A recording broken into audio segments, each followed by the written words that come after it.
Welcome, everyone, to the Red Pill Progressive.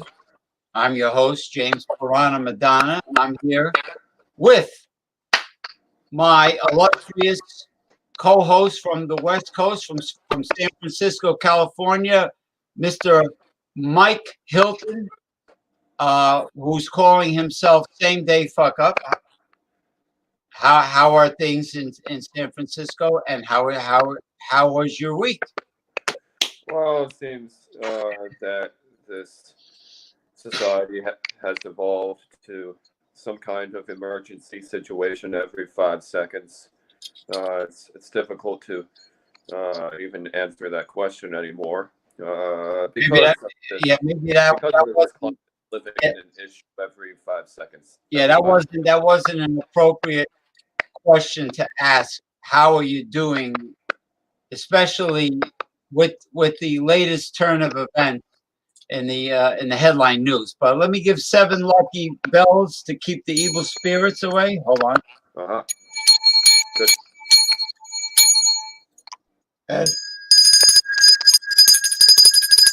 All right, now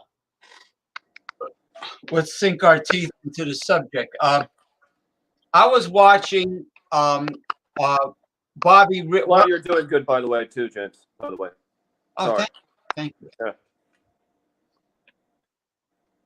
I'm hanging in there. You know, I'm doing the best I can. Taking increase the dosage of my nutritional supplements. I'm doing pretty good. But anyway, I'm watching this Bobby Rio video. He's a dating coach, love relationship coach, called 7 Ways to Turn a Woman On. So I left a long message. Okay, hold on. I gotta, that sound is real loud. As soon as I'm finished telling the story, I'll unmute it, right? All right. Okay. Because that I don't know where it's coming from. Okay. I'm watching the I watched the Bobby Rio video on YouTube, 7 Ways to Turn a Woman On. And I leave my long rant of reality, how things really are in today's dating world with today's women, male-female relationships. Okay. The next day, lo and behold, I find a barrage of attacks from these obviously neoliberal feminists who want their cake and eat it, who do not want to lose their power over men. And I get attacked by these sycophant, beta, male, chivalrous fools. Okay, they're basically sycophants, the beta men that are kissing the ass of the feminists and kissing the ass of women that do not want to give up their mercenary ambitions, their monetary agenda of parasitically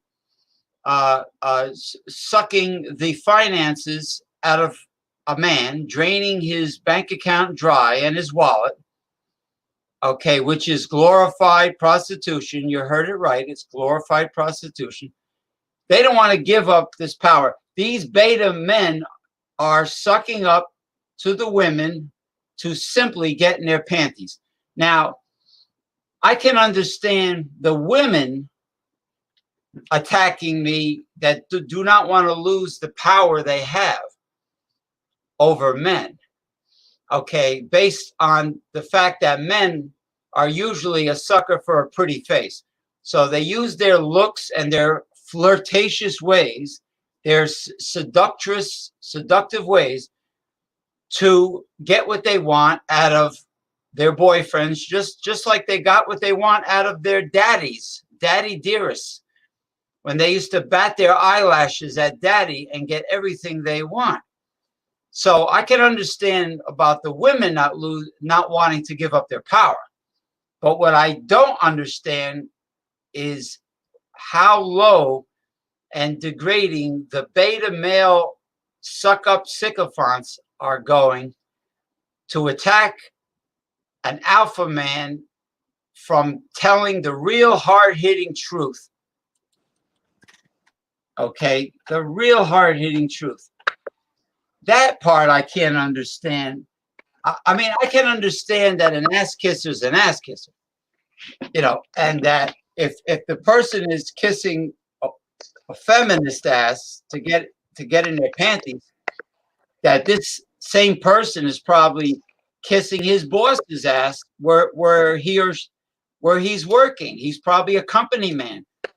But I was really shocked at the barrage of attacks that I found the next day after simply typing a rant that happened to be based on proven facts with dating apps, with meeting girls anywhere, you know, even meeting them face to face, but mostly in internet. But they do the same thing face to face. They tell you, oh, you have a business card. Give me your card. I'm going to call you. We're going to do this. We're going to do that. Blah, blah, blah, blah. We're going to yada, yada, yada, and all this bullshit.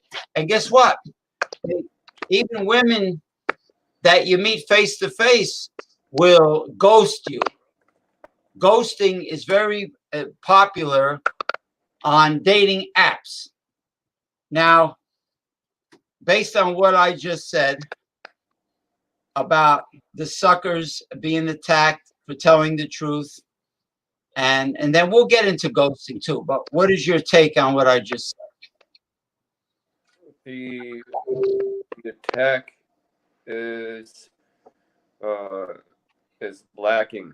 It's about what the guy lacks, and because he does not have a way of coping with challenges from somebody other than a man, well, he will look at a tougher guy and project onto him in a very strange way, or he will project onto a woman without being violent, hopefully not being violent, although a lot of those guys are pretty violent.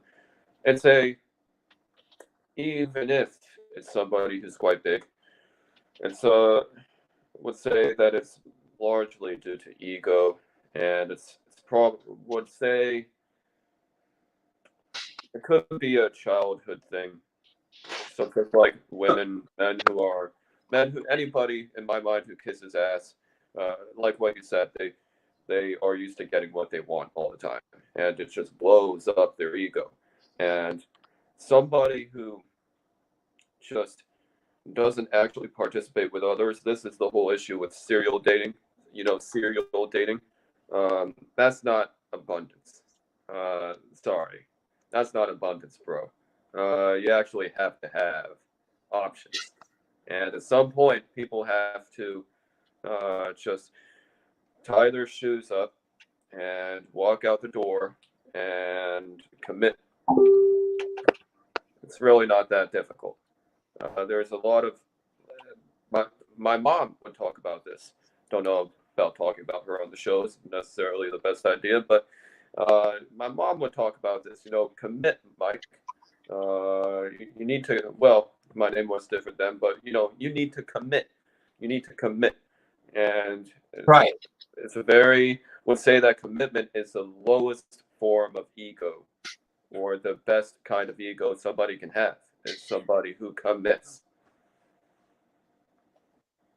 Right. Well, if you're going to commit, you better very well be perfectly compatible with that female. Oh, I think you should commit even if it's not a relationship. Even if it's not really a relationship, I think committal is still it's a custom. It's a custom because other people are putting in their time, their money. That's number two. That I feel like that should be number one. But their money, their time, they could be doing something else. That's annoying. That's very annoying that people want to criticize somebody's strategy when it's what you described is a very good pre-screen strategy. And it may be controversial. I don't know why, but at least you save time and you save money. Well, what happens in this country? I mean, a person doesn't have to be seriously involved to make a commitment. I mean, you could be an honest person that keeps your word when you promise a person that something, when you promise them something, when you make plans to meet somebody at a sports bar or a restaurant or a cafe, you keep your word.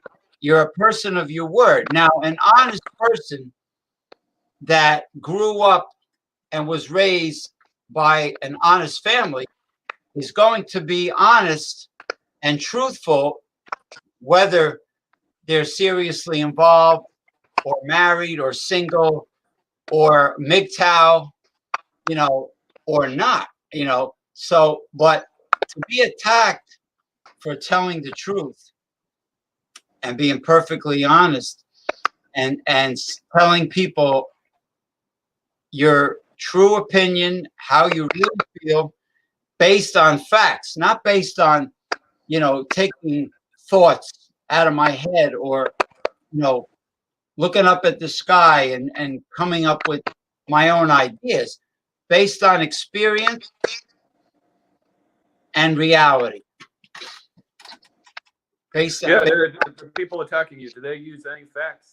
Did they use any statistics? Did they? No, they said I sound like a creep. I sound like a creep, and they said, oh, no wonder why you're unattached and you're still single. I says, how do you know? How do you know? How do you know I'm unattached and still single? Oh, you're going to be single. You're going to be single for the rest of your life. They're saying, oh, you have a crystal ball now. Oh, so you don't like. So in other words, I told them I hit a raw nerve, didn't I? I hit a raw nerve because you have no intelligent, proven facts to debate me. If you're going to debate a person about anything, whether it be politics, relationship, it doesn't matter. Whether it be about how to build a deck in back in your backyard or how to build a log cabin, you better well know what you're talking about. You better have your facts. And a lot of these people, they resort to insults, put downs, name calling.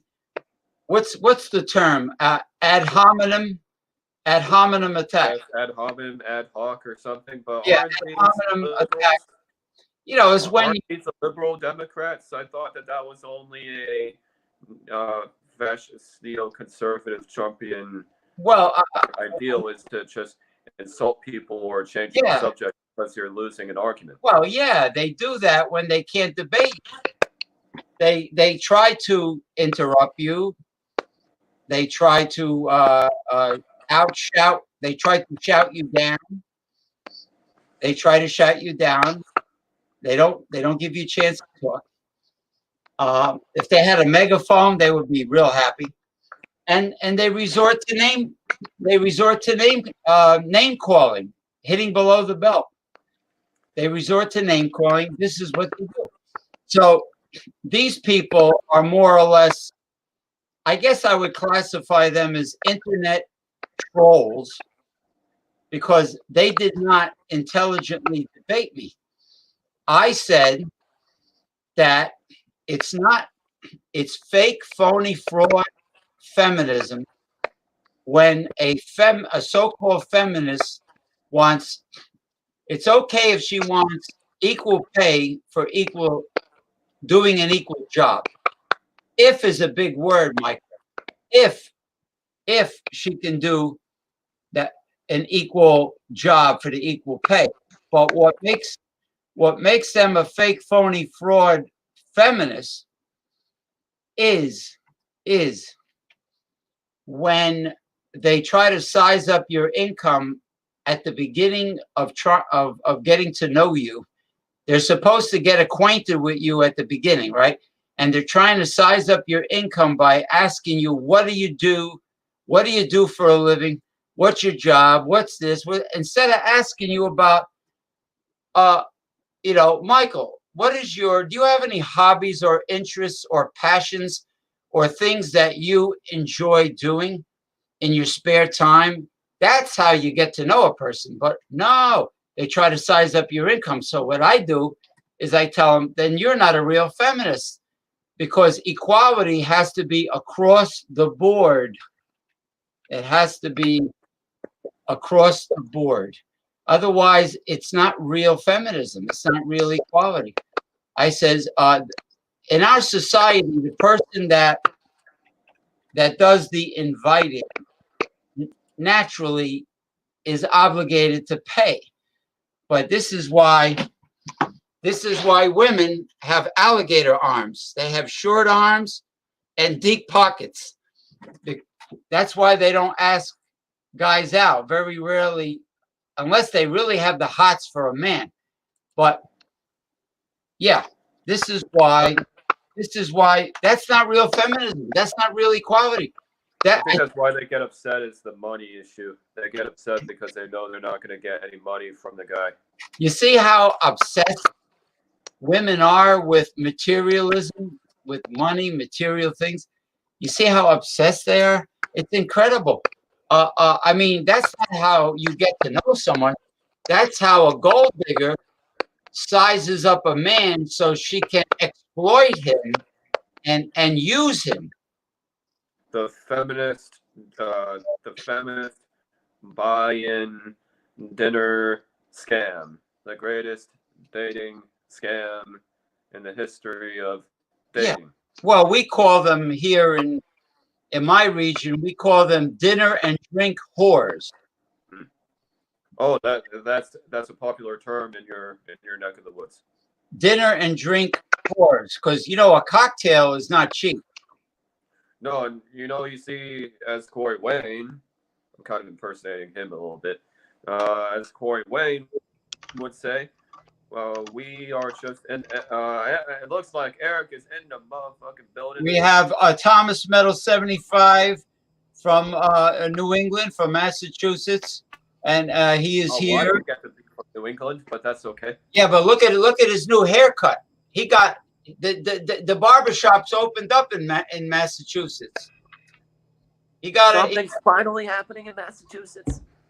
Yeah, I mean, right. I got this friggin' tumbleweed on top of my head because I'm waiting for the non-essential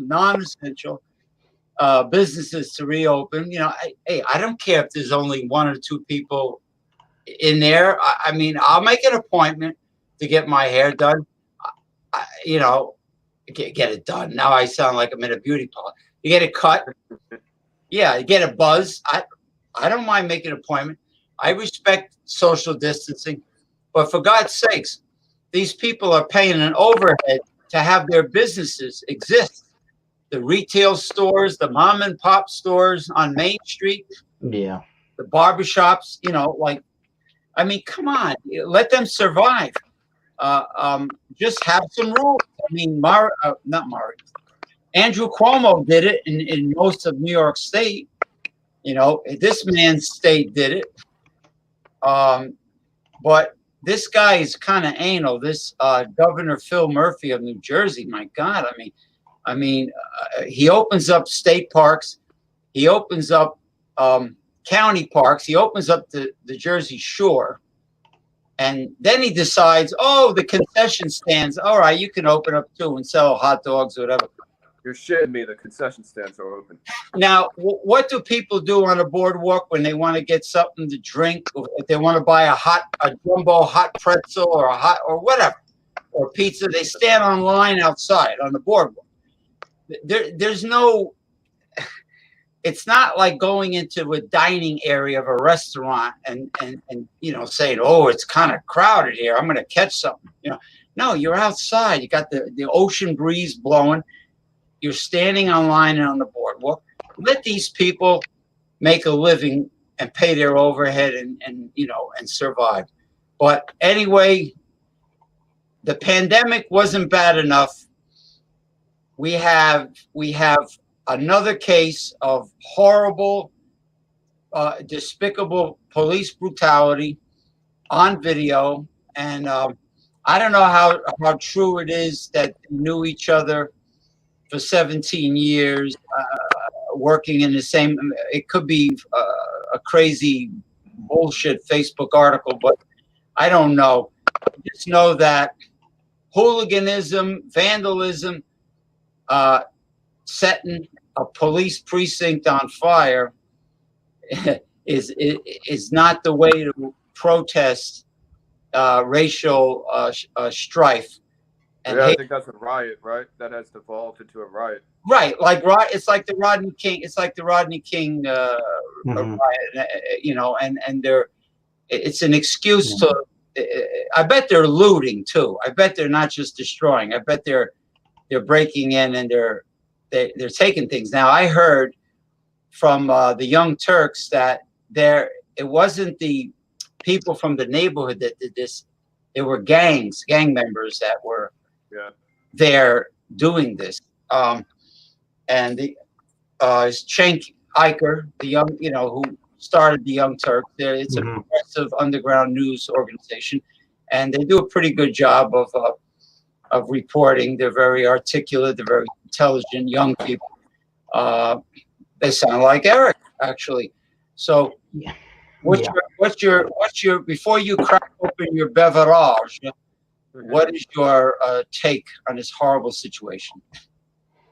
Well, one thing that nobody's reporting right now is the fact that there are people, black men and white men that live in Minnesota or that live in Minneapolis that are protecting their own businesses while using the Second Amendment as their given right to do so.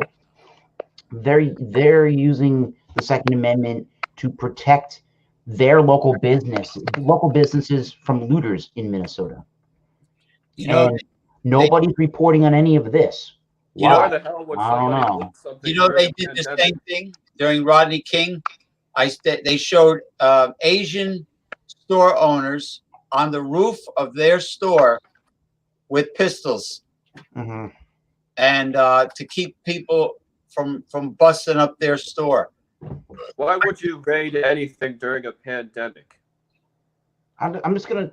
My thought is that people are afraid of anything that resembles unification at this point in time, because they feel so strong about their issue that they're willing to burn down their city to get their point across.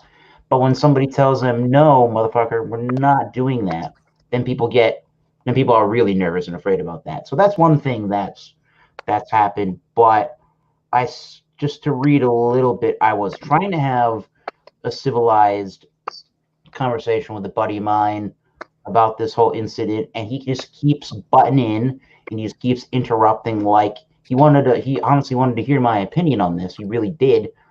earlier, a buddy of mine, but he obviously didn't want to hear a different perspective on the issue. He only wanted to hear it in his way. So when I just said "see you later," I was trying to send him a message, which basically goes along the lines of I was trying to tell him without getting without getting without his personal opinion getting in the way, because it's just hard to do that these days.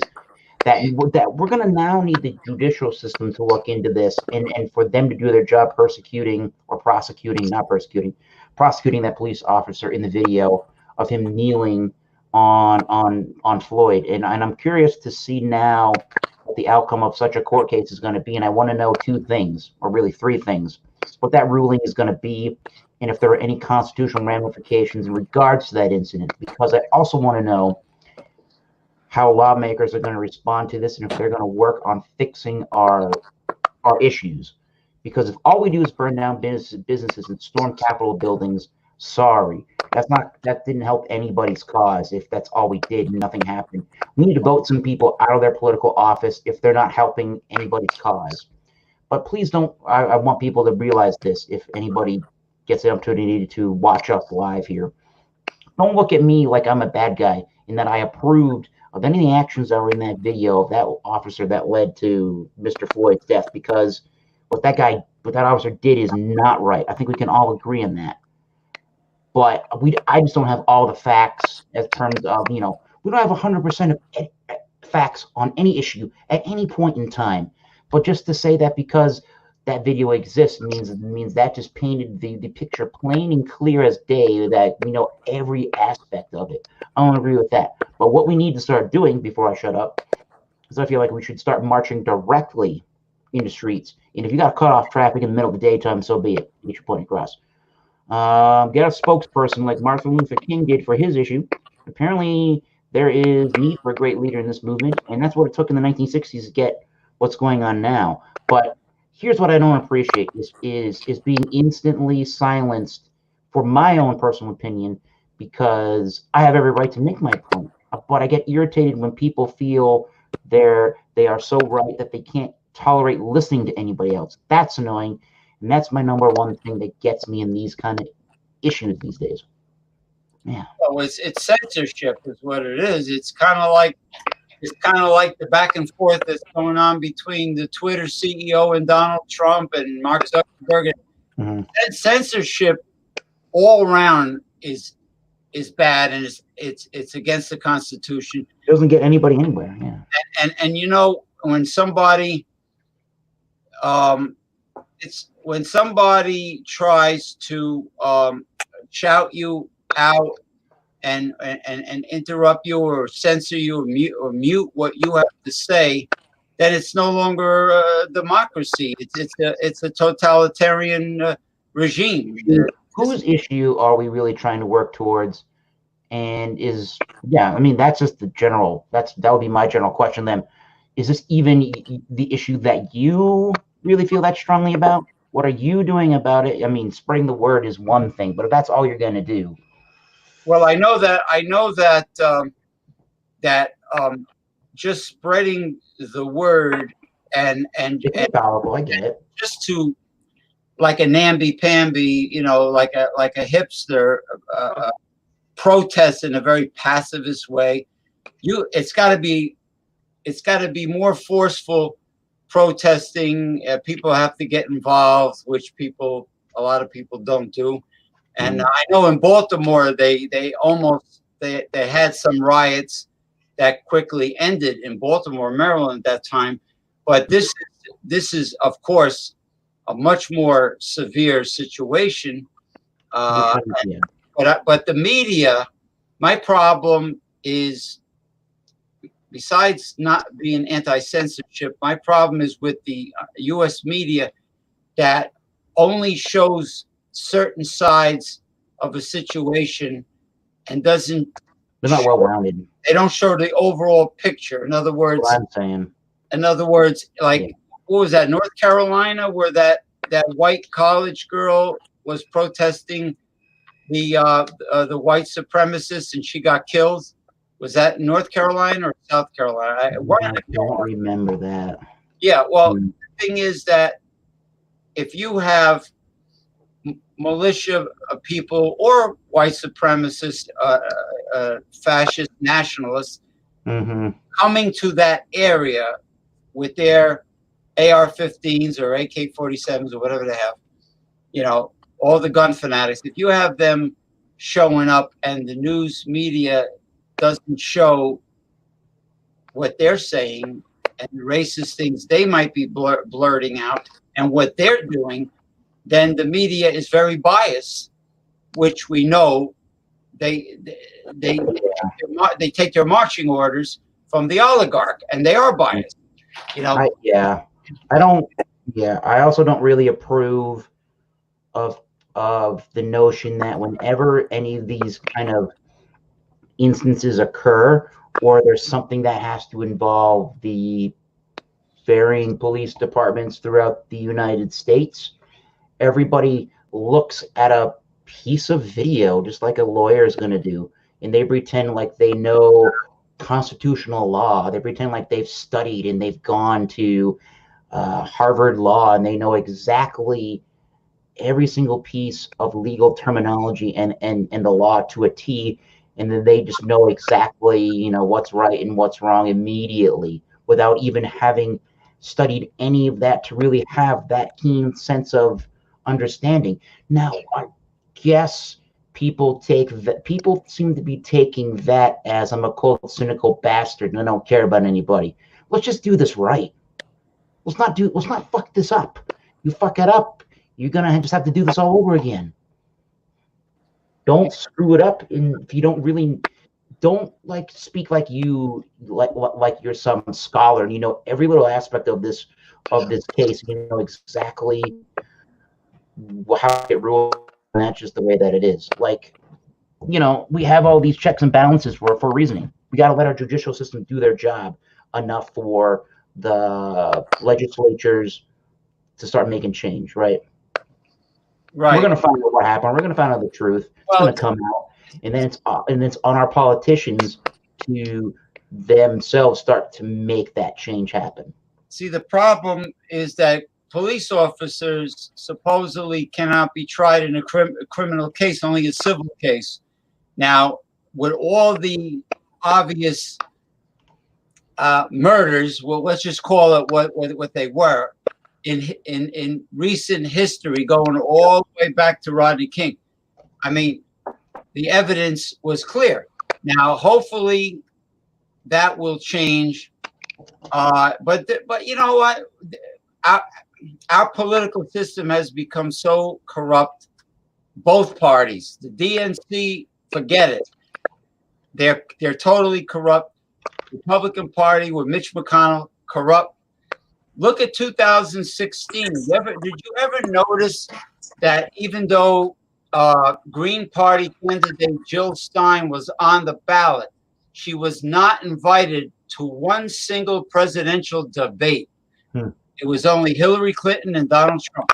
Now, if you're on the ballot, let's say you're on the ballot. Thomas Meadows 75 is on the ballot under the craft beer party.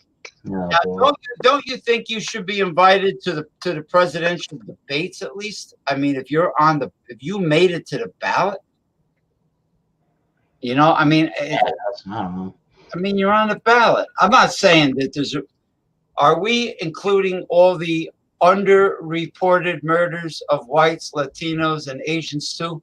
Well, we're trying to say that never gets included in these kind of conversations. It never gets included, yeah, because we're getting back to the American media. Look at now, Dr. Fauci is saying, there's a good chance that the second wave of this pandemic will never come. If he really did say that, see, that's the problem. And wearing a mask is just the style of the pandemic. It's not going to really help. Fashion statement. Now, what it's for is if you're closer than 1 meter, the Chinese stay apart 1 meter, which is about what? It's about, what is that? I don't even know what a meter is. Anyway, 6 feet. Okay. If you're closer. That's almost 4 feet. That's like a little over 3 feet. Okay. So if you're closer, well, their population is pretty high. If you're closer than 6 feet, there is a chance that respiratory droplets can reach you. If you maintain social distancing and you sanitize everything, including your hands, then you, like, if you're jogging and there's nobody near you, you can take your mask off and jog, or ride your mountain bike. You can take your mask off. If somebody gets on public transportation, like the New York City subways are going to add more cars so they can social distance. Well, you're expected to wear your mask if you're in a subway station. It's only normal. Or if you go into a retail store or whatever, or to pick up food, you put the mask on. Or if you go into a Target or a Walmart or whatever, you put the mask on. Or Trader Joe's. That's different. But you got to use the discretion, but they keep on flip-flopping on this information, and now we're finding out that the deaths from Italy, the deaths were really caused by thrombosis, and not not the lung affliction that they were first talking about. And this situation is becoming more and more mind-boggling and mysterious. Is it radiation from the 5G towers, or is it not? Is it a virus, or is it a bacteria that causes thrombosis? It's like every week that goes by, we get different information, including it indicts the media and the growing police state. Okay, suddenly left and right look like the hacks they are. Well, no, I wouldn't say left, obvious enigma, because the present day Democratic Party and the DNC with that bucktooth weasel, that scrawny Tom Perez, they're not the true left.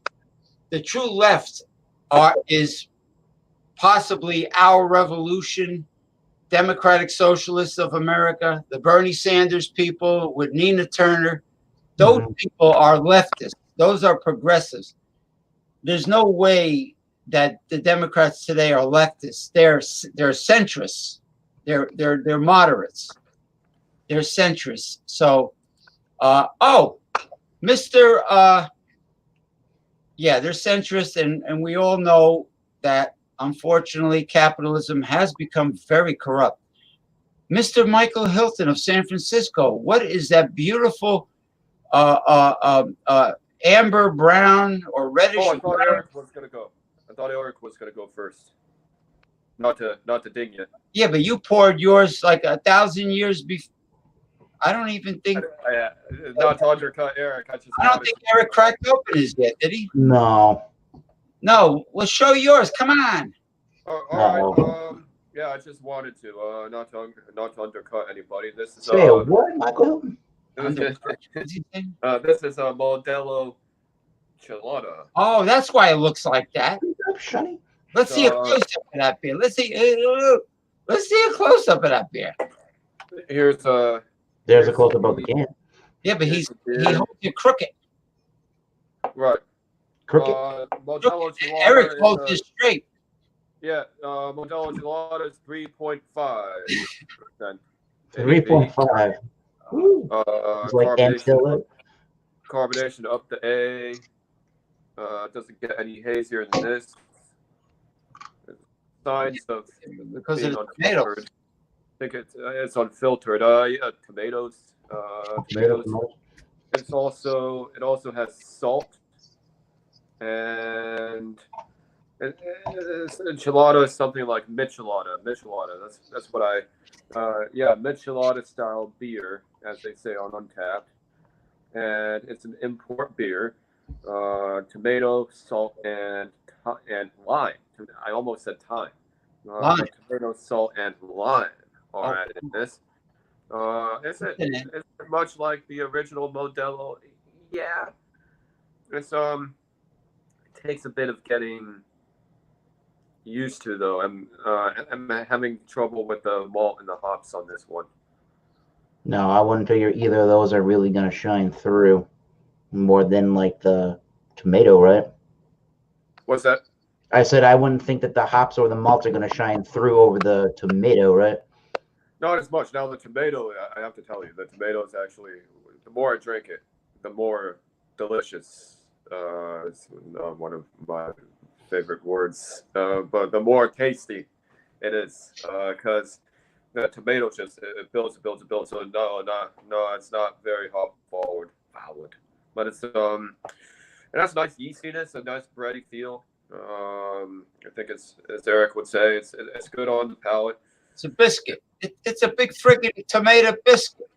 It's like a tomato biscuit. It's a sun-dried tomato biscuit, man. Tomato biscuit. All right. It's a spiced herb beer. Oh, I don't know. I'm just taking your vocabulary. What? It's a spiced herb beer. According to beer, but sure, yeah. No, he's just contemplation. Oh, I'll give this one.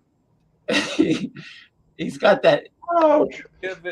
His beard is starting to look just like the Russian bear Ivan Koloff. May he rest in peace. The wrestler. I'll give I this like one Jay Terrio. Jay Terrio's beard is getting like a pirate, like Blackbeard.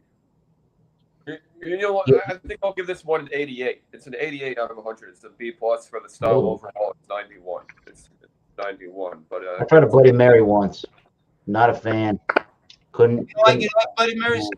Huh? Nah, I guess I don't like tomato juice. I like the tomato, whatever you call it, the fruit or a vegetable, whatever it's called. I like the food tomato. It's a fruit.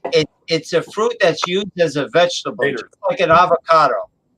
An avocado is a fruit that's used as a vegetable. Just like with other things in life, I don't want to comment because I'm going to get it wrong and someone's going to get butthurt if I call it a vegetable. Oh, no. Anyways, fuck that noise. Yeah, there's my album coming out whenever.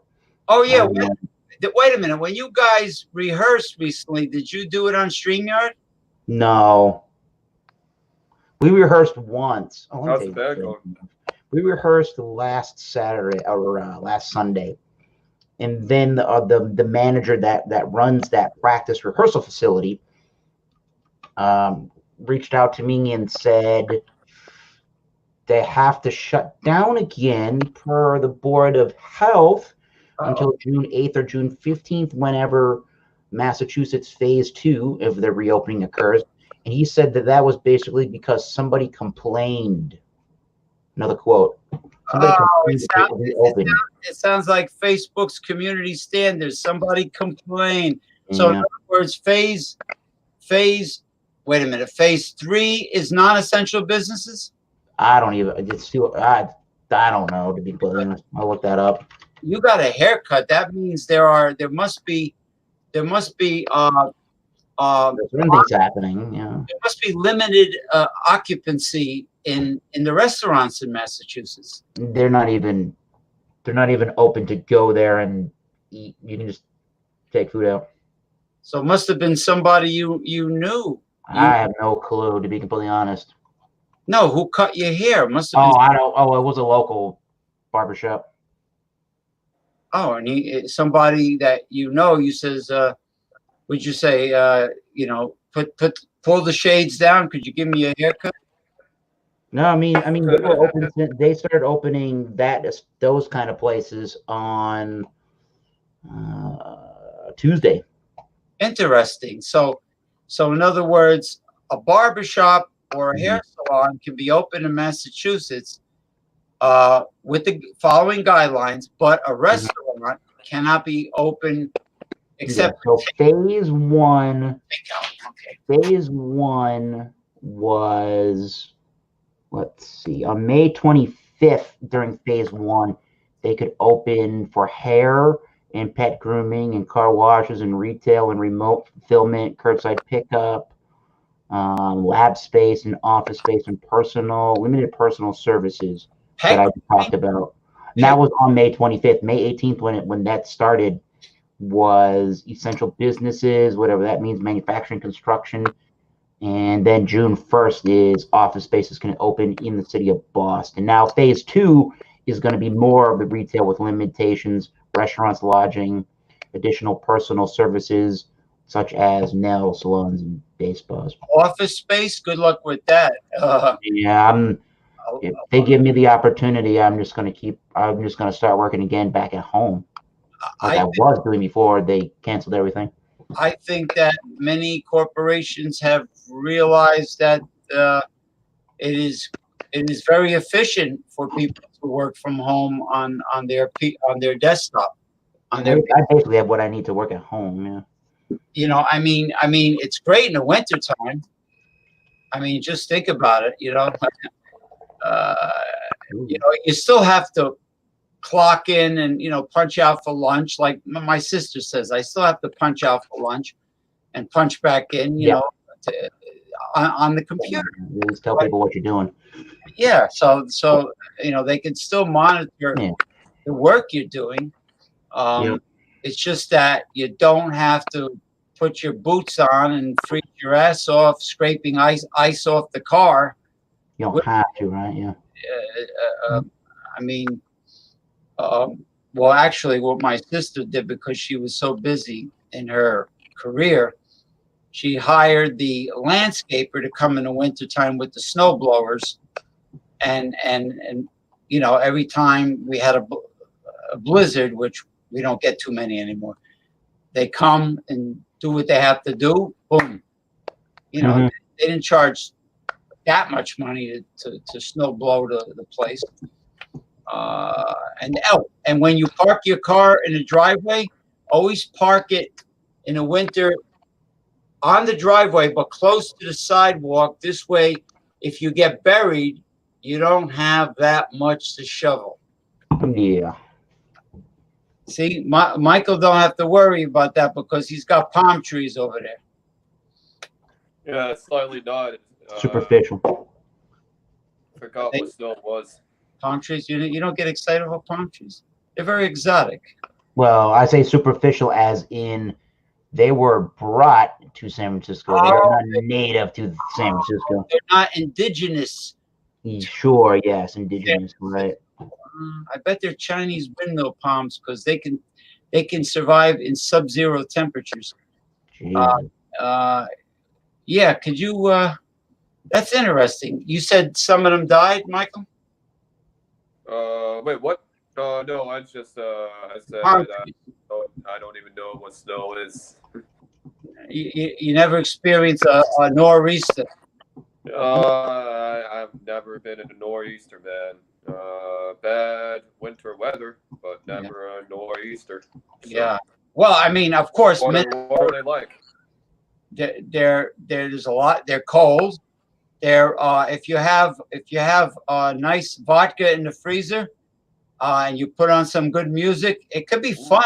It could be like a winter wonderland, watching it come down. But then again, my sister had this. She had the landscapers come and snow blow it. I didn't have to shovel anything except my car. I dig my car out, but it could be nice. You see the different shaped snowflakes coming down, and you're drinking some hooch from the freezer, some vodka or something. Hooch from the freezer. Hooch from the freezer. Hooch from the freezer. So what happened to your palm trees in San Francisco? They're not giving it rice-a-roni fertilizer? Oh, I don't fucking know. I mean, San Francisco doesn't have as many palm trees as no more trees. Los Angeles does, I would say. A lot of them are dying. What's that? A lot of them are don't look too good. No, I didn't say that. I didn't say that. I didn't say anything about dying. I just, I didn't even mention palm trees, but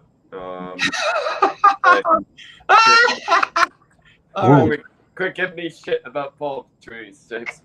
Well, I thought maybe you said that they're not doing so good, and I said, well, use rice-a-roni as fertilizer. I don't know. Yeah, well. Look at that. Something might have slipped out. Look at that. That thing is hypnotic. Wait a minute. Let's get a close up of it. That thing is hypnotic. Oh. Yeah, that's pretty whack. Woo! Nice. I like staring at that. It's very. It opens up the third eye, the pineal gland. Oh man.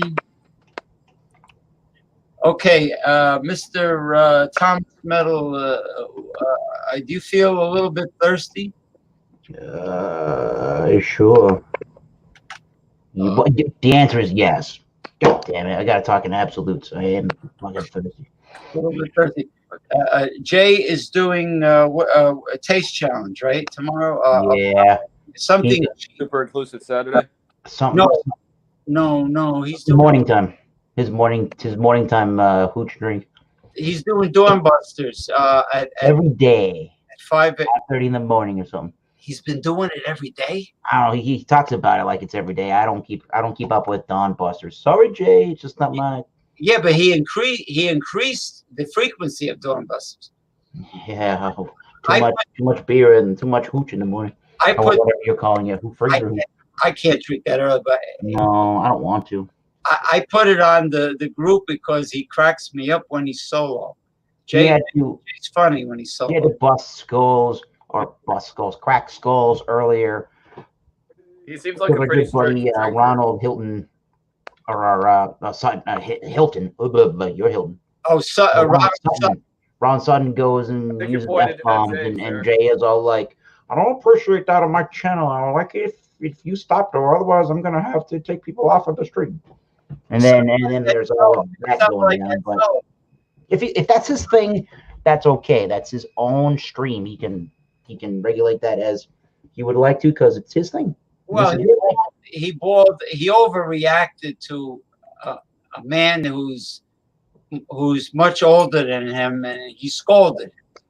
He scolded an older gentleman, yes. Scolded an older man for saying one curse word. Wait, what now? No. He wants to conduct his channel in the way that he best sees fit, so yeah. I can't complain about it beyond. I can't really complain about it beyond that, right? I shouldn't. Well, I can, but I shouldn't. Like if it bothered me, yeah. This is how I would do it. Just wait for this, right? Excuse me, gentlemen. Let's back up a little bit. Excuse me.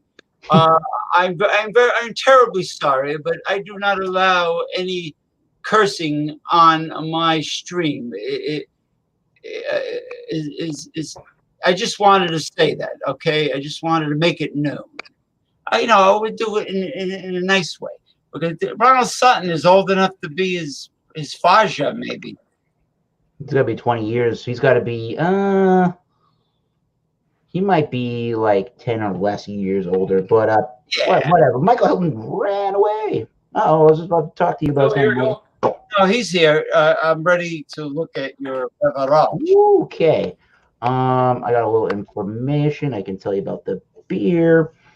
I can show you its contents. If you hadn't seen it already, you can probably guess what the shape and color is. Oh, yes. Come on, camera. Thank you. It creates a much larger head if I don't pour all the way to the top in this Teku style glass. Lemony yellow, kind of orangey on my side with that nice bright white head. And yeah, unfiltered for you hazy IPA New England beer nerdy people. This one is called Sap. Does it want to zoom? Does it want to focus? Do you want to do anything right, camera? No, I guess not. That's a nice can. It's a pretty thing. And it got a lot of the hazy New England IPAs there, Michael Hilton, Okay, it doesn't want to do anything. Fine. That's great. This is 7.0% alcohol by volume, and that is from the good folks at Treehouse Brewing Company. Canned on 5/15/2020, and it says on the bottom of the can, swear to shake it up if you swear to listen. Swear to shake it up if you swear to listen. I don't want to show up at all. I apologize. I didn't get a chance to tell you how appealing that looked today, because everybody was yapping at the same time, but it is very appealing. The hazy New England IPAs, and also some of the West Coast IPAs are look like that. And they all got their place on Sierra Nevada. Yeah. So this is a beer that they do that primarily features the Chinook hop, which can give it more of like a pioneer kind of complexion.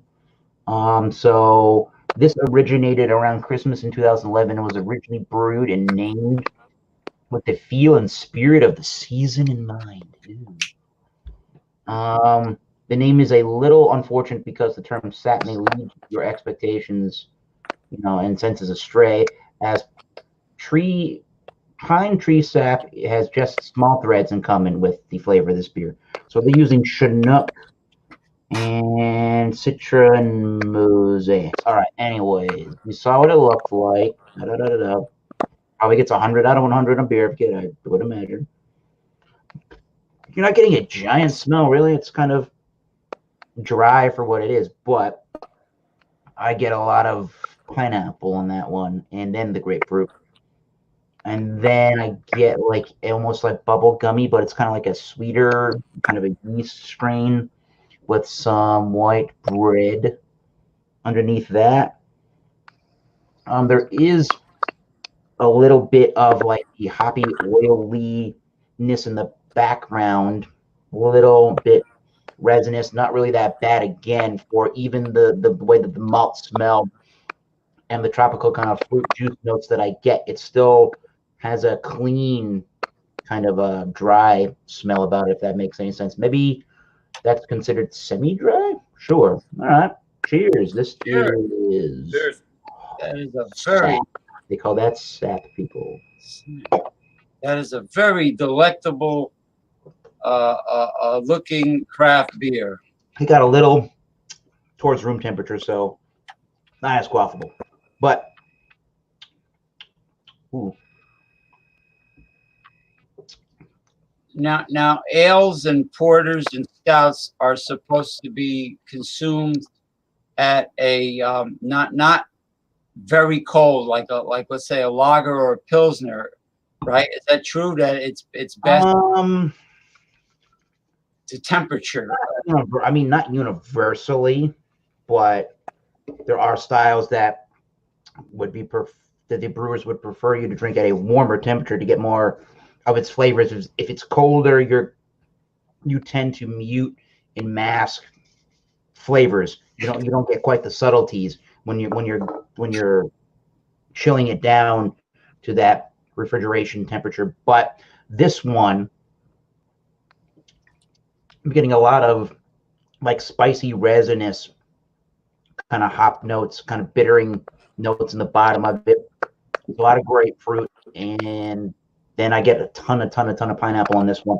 Now people talk about like mangoes and papayas and star fruit and all that other junk. It's just primarily I like to mention grapefruit and pineapple and these kind of things because that's just what comes to me. But it's all this tropical fruit, juicy notes going on with that white bready malt underneath. It definitely is a medium body. It's not.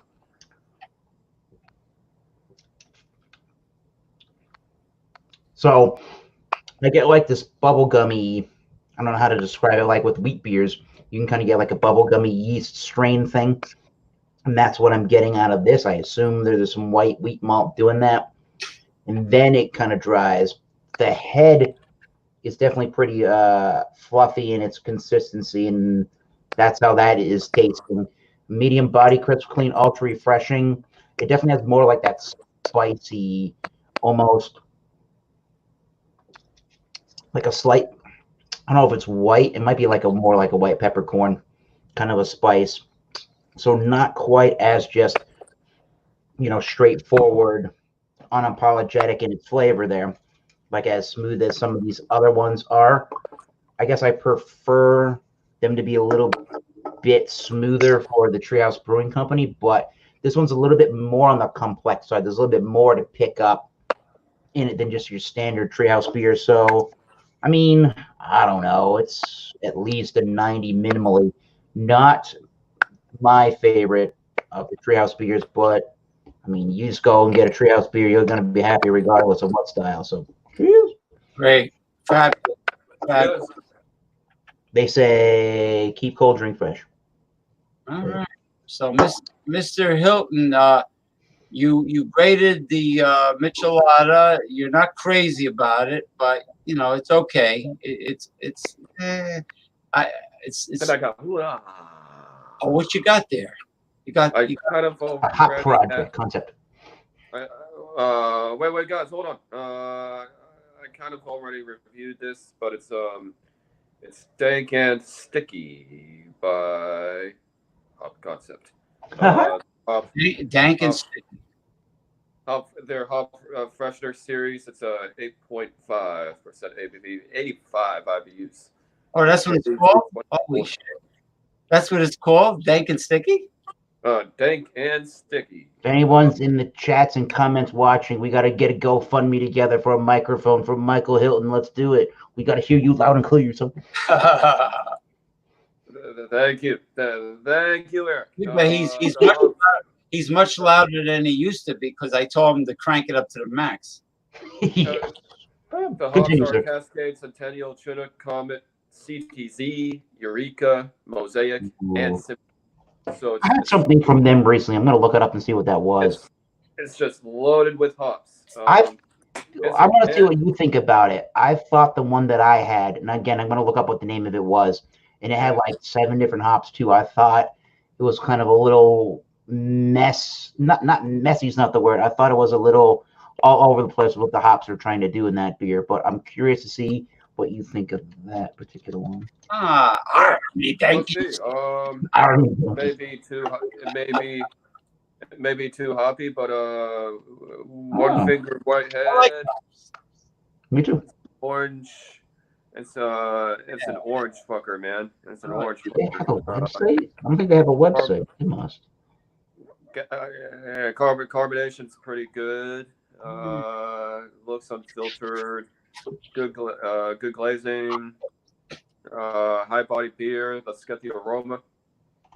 Oh man, that is apricot. That is apricot, man. A whole lot of apricot on here. That's probably from all the dank hops that they have. It's very apricot-y. Interestingly, you might think that means it's sweet. You're not getting that sweet of an aroma. So that's very interesting. It's going to probably be both sweet and a little bit more bitter at the same time. And at 8.5%, you're getting a shit ton of fruit on here. It's a lot like a fruit juice. Let's get into it. Cheers. Cheers, motherfucker. Oh, that is a wonderful looking craft beer. Dank and sticky. Oh yeah, it's a lot like the other beers that you like, James. Like with the Racer 5, for example. It's from, man, it's more intense than a Racer 5. Woo! Presto, it's a winner. Fruit. I didn't say that about that. Wait a minute. It's fruit in the front, bitterness at the back end, good lacing, good seaside feel. You do get an apricot, marijuana rush with all the CBZ in there. Right. Really, really quite awesome. It says a huge description at the back. Well, they all do, I guess. Yeah, and it says flavor. That's right on the nose. Very jelly-like. It has this cement, this nice cement feeling. Eric, that cement feeling on a beer. It kind of tastes like a cementy, yeasty kind of thing. That's nice. Okay, I know what you meant by like the jelly thing. I usually call that like a, but what? How do I say that? It's like a marmalade. Ooh. Yeah, marmalade. I guess a lot of marmalade in Jelly. beer. I've heard jam in the wine community. It's Jam. jam. Yeah. Real Ale Craft Beer Guide says we'll say that it's jammy. We'll call it jammy. Imagine what a fruit preserve kind of tastes like. Those things, that kind of fruit flavor and sweetness, right? Yeah. It tastes a lot like just a fruit preserve, man. I mean, it's pretty good. Yeah. It's a They, big can, guys, and can is the easiest way to transport beer by far. they say on that website for the hop concept, That's a good that's title for a seasonal beer that comes out in February. what they So can it must taste pretty good still right now with the hopping. If it was probably canned at some point in February, could have even been towards the end of January, maybe. I don't know. Oh, the canned on date was freshest was August 4th of 2020. Holy crap! They have a long shelf life on their IPAs. Woo! Oh yeah, what do you guys think about this art too? That's what 2 minus. That's 6 months. Like it. Crap. Most breweries Yeah. want you like 90 days. Well, actually, Like Treehouse 2 or says 3 six. months. Treehouse wants you to drink their IPAs within 6 to 8 weeks of canning. They want you to do Holy 6 shit. months. Woo! Yeah, I don't know. I guess it's a pro quarantine beer. So Well, yeah, it's a good. It's a pre-Cuomo teen beer. Yeah, Andrew and Chris. You see the he was holding up a larger and larger swab because Cuomo wanted to show during his COVID update that it's no big deal to get tested. So he had the doctor come out and swab him. So when he was a guest on his brother's show on CNN, his brother says, well, you started off with this swab. And then because you had so much room in that double-barreled shotgun on that pretty face of yours, then it came out with this one, and he kept on grabbing a bigger swab until it looked like a toilet bowl cleaner. I'm gonna give this one. Look, Eric is like he's like a Merlin, the magician. Look at him. Slayer. I don't know, guys. Well, what should I rate this? I think I'm gonna give it a 96. 96. I think it deserves a high score. The way you described it, the way it looks. It's very hoppy. It's very drinkable. It's very refreshing. It's a lot different from Eric's NEPA, but it's still good. There's a lot of hops in there. I mean, it's like a full spectrum of hops. Whoa. It's sweet, but it's also sour, man. And what's that quote in the movie Vanilla Sky? You know, the sweet ain't as sweet without the sour. Yeah. If you can't have the yin without the yang.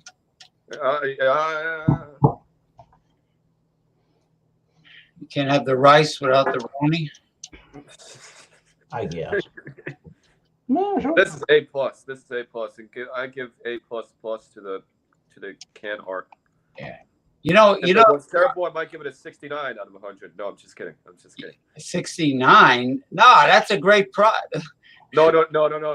Because of our show, that's a reference. Oh, okay. Yeah, but no, we didn't talk dirty before. We were quite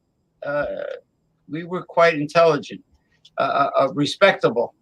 We didn't use one dirty word. In honor of Ronald J. Terrio, we did not use one curse word. Fuck. At all. Yeah, that's the one. Let me tell you something. My name is Ronald Sutton, and I got a big story to tell you. How much time do you have, Eric? You got like at least 5 hours? Just 5 Sure, I'm good. But anyway, I am very impressed with the variety of hops that's in that dank and sticky. Whoa. The variety of hops. Yeah. A lot. Eric said he wasn't as crazy about it. I don't know why. But Eric, you might really like this, man. I mean, it has Cascade, Centennial, Chinook, Comet, CTZ, Eureka, Mosaic, Simcoe. Eureka. Simcoe. Eureka. Those are hops? Yeah, Yep. Yeah, they are. Well, I heard of Mosaic being mentioned on Wildcard Wednesday, but Mosaic, it's like a jelly kind of hop. So that's that jelly. Would say that's I'm wearing a new shirt say today. that jelly. Yeah, I'd say that the jelly is a Mosaic hop. now if they created an LED lit shirt that you can actually put on and go anywhere with, and it would like shimmer like that, would like I know people would come over and video it, and they would, and maybe the cops would say something. I look at that character, Dr. Katz. Why am I? What's wrong with me? Why am I shimmering like that? Just tell them you're radioactive. You know, say oh, like that band Imagine Dragons. I'm radioactive. Whatever that song is. no, say it's my anti COVID-19 shirt. It chases away viruses. What is that? Ultraviolet black light or Something like that. something like that. But the both of you brought some pretty awesome beers. I would say so. I couldn't say too much because a certain man was drowning everybody out, but earlier. But who was that? a certain person. Tell me later. Who's fuck. You tell me later. Now, I find it fascinating how your governor opened up a barbershop, but not a restaurant dining area. Well, maybe people got sick of seeing all the mop heads walking around. That could have been it. Mop heads? Well, when I say mop, if you don't get a haircut, well, you obviously, Michael, your hair must be getting trimmed. Nope. But then Sure. the way now they talk about green screen, like in other words, before you can put an animated or fake background behind you, you have to have a green screen behind you. And I could never understand what they meant by that. A green screen. You have a red screen. Now he's Yukon Jack. I mean, what do you call Paul Bunyan? No, the Bounty. What isn't that the Bounty paper towels? They have the lumberjack. Yes.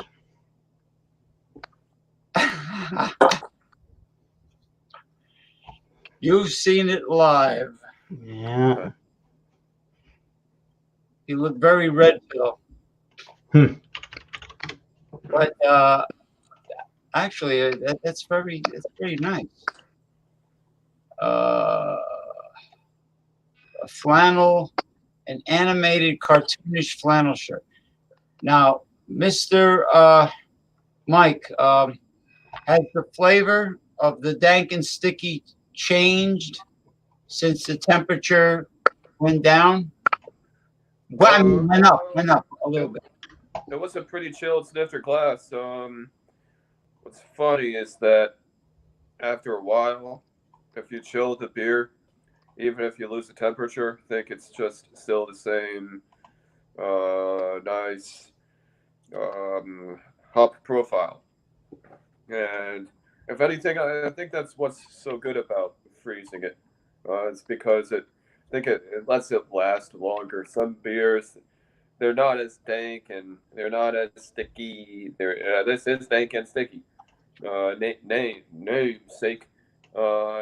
It's not as good after. I think freezing an IPA is a really good idea. Yeah, I got you on that. That makes sense to me. I don't remember that. Yeah. Yeah. What this now? I think freezing a beer brings out more flavor, right? So if you freeze an IPA, that's just you're good to go. Let's go back to plaid. Screw that. I was trying to do Batman's chest. It didn't work at all. Oh, you have that? I'm just looking up random pictures on Google Images and doing this. So if you all don't have a green screen, I mean, if I turn that off, it's just the color of my shirt. Right. Oh, no, God. Right. I Boy, see. but if you go to camera and mic, go to green screen, you can, and you turn off your lights. You can fade in how much of that image you want. And you fade it in just to where it's only covers the shirt and nothing more, because then I've gone straight to plaid. But turn it off. That's too much. It'll shimmer a little bit, but I mean, boom, there you go. You can put Star Wars on you. You can put a volcano there. I'm John and Nilly. Hello, John. And then I'm Brickman. Brickman. Hey, that looks pretty snazzy. you're a superhero. Brickman. What's going on with John and Billy? What is he doing these days? John and Nilly? I don't know. He appears on a Stout Sunday, right? Yes. And Wild Card Wednesday. He does Wild Card Wednesday. Yep. Yeah, let's do those. Yeah. Does he do Multi Monday? Not typically. He's been really busy. He works in the healthcare industry right now. I could be getting this wrong, John, so I apologize, but I think he does a lot of work within like elderly communities and within like pretty much terminally ill type people. Oh, hospice. Yes, that's it.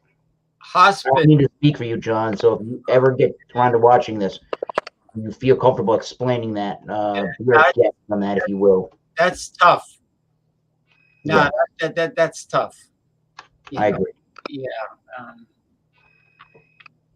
Yeah. So anyway,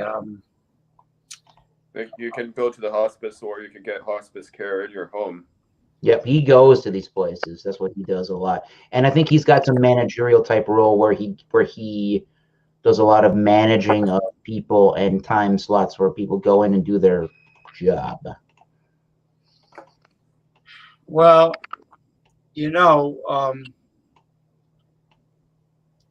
I hate to be a realist, but everyone eventually ends up in that situation.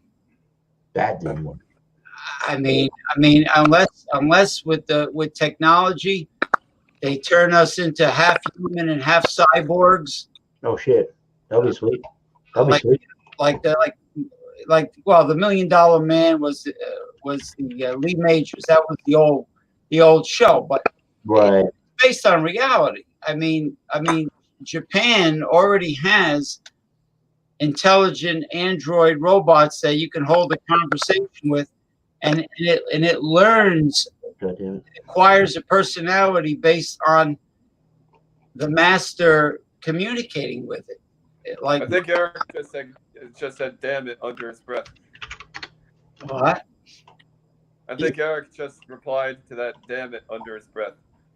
I said, and sometimes they create these androids that you can have sex with these days. Holy crap! Well, I was getting to that. They have the android is a full service android. Oh yeah, baby. And they're very pretty, and they happen to be. They make Caucasian androids, but the Asian ones are nice. There you go. Hey, look, Michael. Superman. I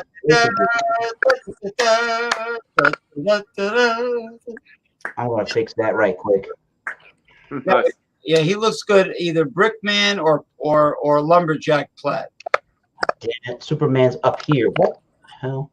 Yeah, now Anyway. you can find a Batman. Hello, sex dolls. I'm at home. I'm chilling. What's that, Michael?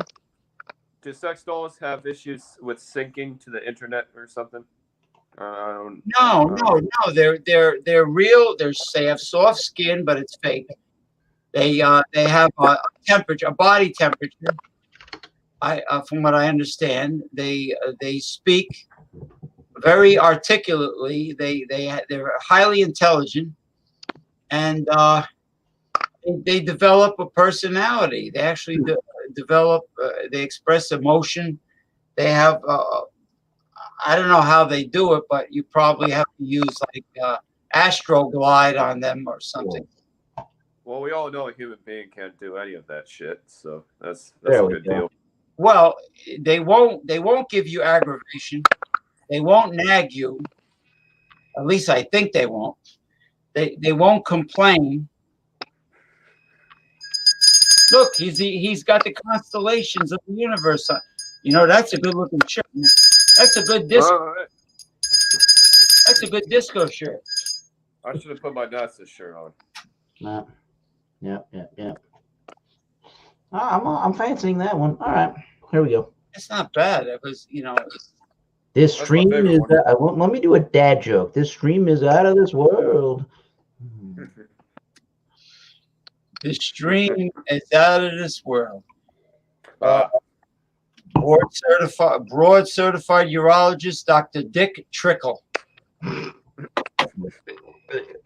But no, when we do red pill, we're not like foul, and we don't act like cavemen, you know.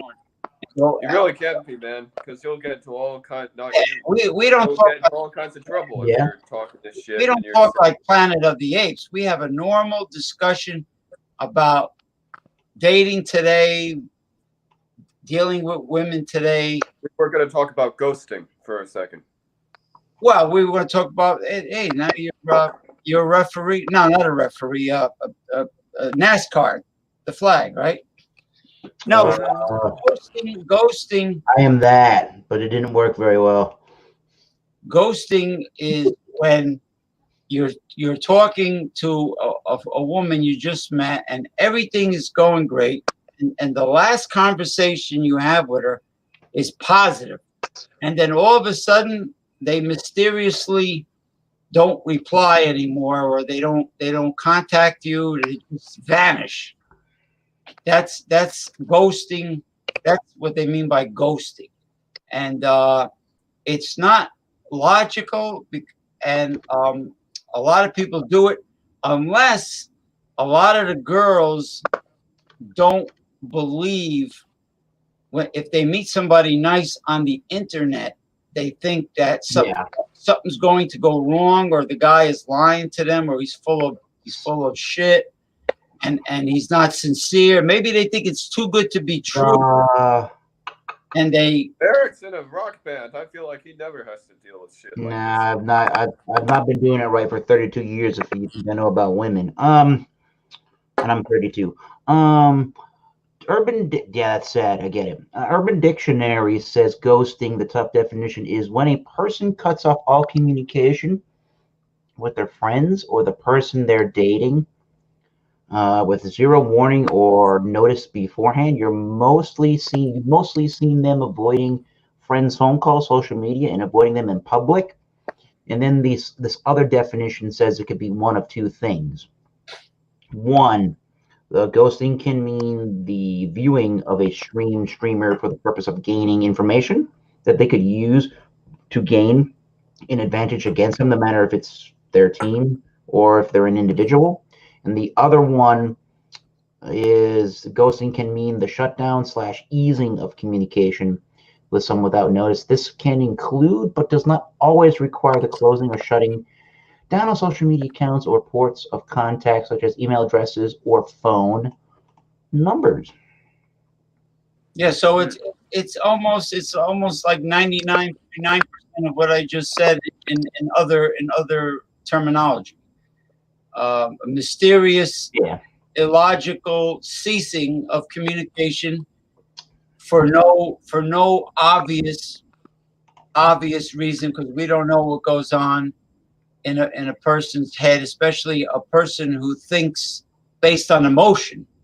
Like all the guys I know, unless they're jealous of another guy, all the guys I know are pretty logical. They're thinking. They're predictable. Like, I know Michael's personality by now. He gets upset if I tell them it's 30 minutes before showtime. He gets pissed. Michael gets pissed. I can't say that. I gotta say Hey, Mike, what's going on? How you doing? I can't say 30 minutes to showtime. So, Yeah. No, you cannot. no, Sorry. men are men are Sorry. much more predictable because they think based on logic and reality. Wow, except for Donald Trump. Reality. Well, no wonder he does so well with women. But okay. Yeah. You know what was funny? There's a possibility because he's lied so many times that he never took hydroxychloroquine on his own. Maybe he made that up. Like he went, that's what I take, hydroxychloroquine. It's good. You should take it too. Give it a try. Remember when he was doing that? Try it. Try it. You motherfucking realize that is securities fraud that he's pulling off because bowling is zero, bowling his eyes out, arrow in down in South America. It's just bought it in droves. That's motherfucking securities fraud. Well, a person who is elected as governor or mayor or president should not really deliberately lie to the people who voted him in. It's not nice, because you're supposed to be a public servant. Now we have a violated the emoluments clause. Now we have Diamond Plate. Uh-huh. Diamond. Oh, that's a good superhero. Diamond Plate. Eric Fraunfelter. Diamond Plate. Look at that. Nice. Oh, ow. Much more powerful than Brickman. Mm.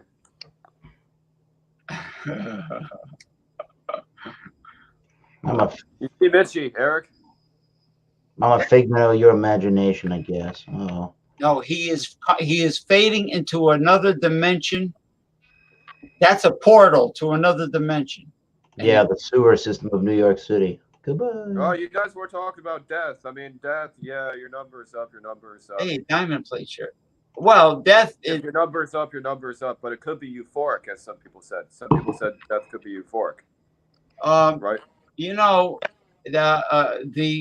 many scientists believe that we have eternal energy that makes up our soul, our spirit. Is eternal mental energy that just travels through the universe and it exists for eternity. Now, my grandfather used to do astral projection. My mother was involved with mysticism, and my grandfather did astral projection, which is dangerous. That's when why is leaving your body dangerous? You meditate, you lie in your bed, and you go into a deep trance, and your spirit leaves your body and goes anywhere it wants to go. But the problem is that you only have a certain amount of time to get back, and if something intercepts your spirit, like a demon or something, it can prevent you from returning to your body in time. Look. Oh, that's what the hell? What the hell is going on? You talked about demons entering your body. I was going to say what the fuck, but okay. No, what the hell? Look, that looks cool, man. Now, if you drank an michelada with those flames, that would be look. He's possessed. Look at his eyeballs. Just my head. That would be very, very red. You know what? This show is historic because look at him. he's got the goatee, just like that. What's that? Stephen LeVay, with the guy who started the Church of Satan. He had the pointy goatee. Was that his name? LeVay. Look. No. Yeah, that'd be cool. Get the beeswax and curl it up, man. Ow. Is it hot in here? What's happening to my arm? Oh man, we gotta get a bird's eye. We gotta get a bird's eye view of the possessed Thomas Meadow 75. Eric Frauenfelder. Okay. Look at him. He's possessed. Remember South Park when they had the Hawaiian luau and in hell, Satan had the Hawaiian luau and they were singing that song? Yes. I forgot how it goes, but it was a Hawaiian luau song. It was really funny. Yes. Wiki, wiki, wiki, who, wiki, wiki. I don't know. Very clear beer. That's actually pretty dark beer. South Park was ahead of its time, man. I'm so glad that they started the show when they did. No, it is ahead of its time. They never got canceled. No, they would have been now, though. They would have most certainly been canceled now, though. But they're not. Ouch. Ow. If they started in this era, they would have most definitely been canceled. But it would face a lot of backlash. At least he's not a two-face. Say what? Excuse me. There will be no cursing. My evil friend, there will be no cursing on my stream. Okay. Eric, start saying a bunch of curse words. No, look, he's got stars. It's nighttime. He's got freaking stars up in the sky, and he's in flame, and his eyes are blackened with flames. Holy crap! I gotta do this on Jay's channel. What the hell?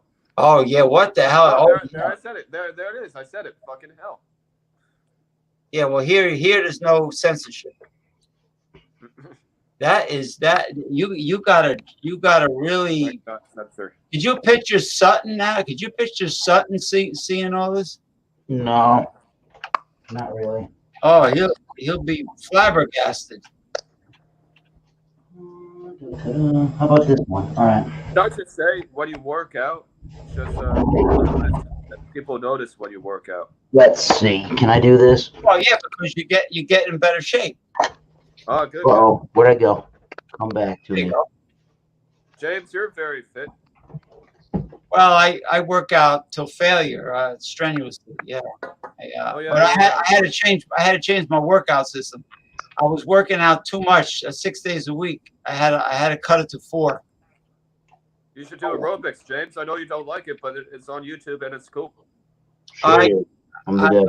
I'm not a fan of aerobics because I'm trying to. I'm trying to gain more weight. Put on, more mass. So if I do too much aerobics, Lose weight. if I had a good place to ride a mountain bike, that's the best. That's the best aerobics, or one of the best exercises you can do. Get yourself a mountain bike and ride somewhere where you're not going to get run over. Yeah, better than a fucking road bike. Yeah, Eric has found his calling. Is Blake TV on tonight? I don't know what happened to. Oh, there he is. Nice. What happened? There he is. Damien DeWolf Owens. Look at Eric. Damien is in the motherfucking Damien DeWolf. Look, he's in hell. He's possessed. Look at his eyes. building. Damian, come with me, Damian. Your father has a lot to talk to you about. No.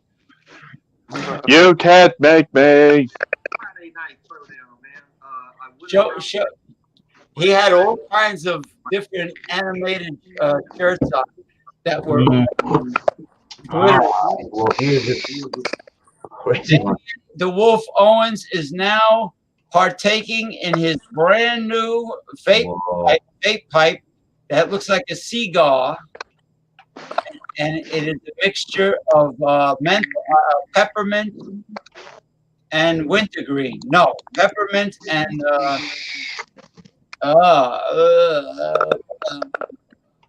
peppermint and gingerbread spices. No. No, it's a unique blend of 2 house blends at Rocky Top Vapor. It's Ultra Mint, which is extreme mint, and Arctic Wolf, which is extreme menthol. So I had them blend the 2 together, and woo, man, it's strong. Yeah. But it tastes so good, though. These two gentlemen opened up two really interesting craft beers. Yeah. Michael opened up something called Dank and Sticky, and it had how many different hops in it? It had, let's see, 1, 2, 3, 4, 5, 6, 7, 8 different hops. 8 different Uh, hops. I got 8 the hops. names, I got the names of the hops. Amarillo, Cascade, Citra, Nelson, Mosaic, No Amarillo. Ataka. There's no No, Amarillo. no Amarillo. Cascade, Centennial, Chinook, Comet, CTC. CTZ is kind of like that CTZ hit. So kind of like marijuana. What'd you say? I Disease? What? The higher the beer, the more chance is that it's going to taste like marijuana. Oh. Eureka, Mosaic, and Simcoe. So CTC is marijuana. Simcoe. So if you ever feel like The Simcoe's Simcoe kind of like kid was a marijuana. friend of mine. Wait, what? No, it was an old song. The Cisco kid was a friend of mine. San Francisco kid? No, the Cisco kid. I don't know who he was. But you said Simcoe Hop. Yeah. Oh my God, I'm on fire. Ow. What does He's on fire. Waco Eric think about Simcoe hops? Piney. Earthy. Now, if you had a hop plantation, I'll say, if you had a hop plantation, would you plant every different type of hop that can grow in your region, or do you have a favorite hop? You gotta grow it. You probably gotta grow a hop based on what kind of styles you really want to brew. Now, home brewer wise, you might have favorite recipes that utilize different hops. But you also might have different. Is it hot in here? Or is it just me? Anyways, you might have favorite hop varieties that you want to use in beers. Yeah. Okay. It just depends on what kind of beer you want to cater to. Yeah. Any hop but Citra hop, dude. Any hop but Citra hops. Citrus pretty common in a lot of brewing of IPAs, pale ales, dry hopping, the like. Yeah. Too much sugar. It feels. My brother-in-law's neighbor in Oneonta, New York, which is near Cooperstown, when he goes up there, he has a hop farm. He strictly grows hops for craft breweries, and I never been up there. It's by Cooperstown. Holy shit! What is a hop farm, James? It's right next to my brother-in-law's farmhouse where he goes hunting. He goes up in a tree house and overnight, and he waits for the deer to hopefully a big buck that he can blast. And sometimes he gets lucky. And the guy next door grows hops. Wow. On a hop plantation, I mean. Is it experimental hops? No, he's experienced. He sells to the breweries, and no, I mean noble hops. Does he do noble hops on his farm? Because he sounds like a noble hopper. Well, he gave me a long time ago. He gave me the name of the farm. I got to ask him again. And he's the guy that owns the African bullfrog that was eating the big mouse on my profile. He has Frogs eat mice. Eat mice. African bullfrogs will eat small rats or medium-sized rats. They'll swallow. They get the size of a football. These frogs. Shit. And they got teeth, and they bite hard. They can draw blood on you. Holy shit. Yeah, this is an African bullfrog. Yeah, that frog was like going at it like a torpedo, Hey, Eric, what happened? Where's Eric? I don't know. He vanished. Maybe evil spirit took him away. Oh yeah. It is what it is. Here's He's something what that it is.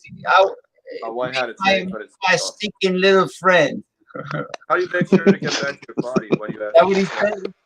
No, it goes. It's like that TikTok video. The guy goes, "It is what it is," and his friends go, "It is what it is." Oh, that guy, the African or West Indian, the Mm-hmm. West Indies guy. It is what Uh-huh. man. Yeah, I should not have taught Wyatt how to say that because the other day that came back and backfired on me. Because it was, I want to say Tuesday or Wednesday, we were out doing some shopping and running some errands, and he just kept throwing fits and just copping an attitude with us. And I said, "What is your problem? Why are you copping an attitude today?" He said, "I don't know. It is what it is." Ah, now he's gonna be a wise ass. He's gonna be using that all the time. Yeah, I shouldn't have told him to say that. I should not have taught him to say that. So did you give a call to Food City this week? Yeah, I actually stopped by and talked to him in person. So we'll see what happens. Oh, they're possibly thinking about moving me to the front end at Ingles. So we'll see what happens. I'm just kind of playing it by ear. But I did some more training on the Asian wok today. Oh, wow. So today I made Asian green beans, and I also learned how to make the fried rice. And I also made some more sesame chicken. And what else did I learn?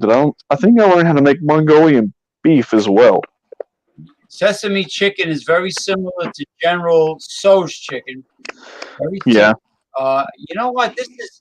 This is good hands-on training in Asian cooking for you. So by the time you leave this job, you would probably know a lot about stir frying. I would say.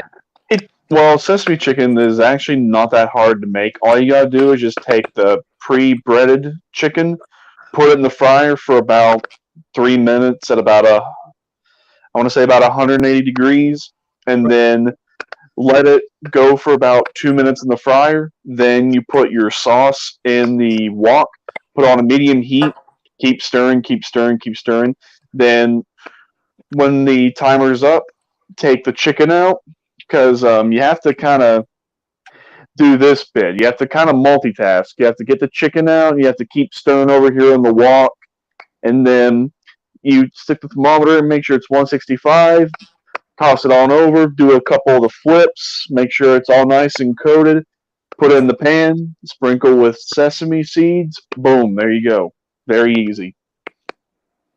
That's some nice Now, when shit. you pour the oil in, you turn the flame down to like medium or so.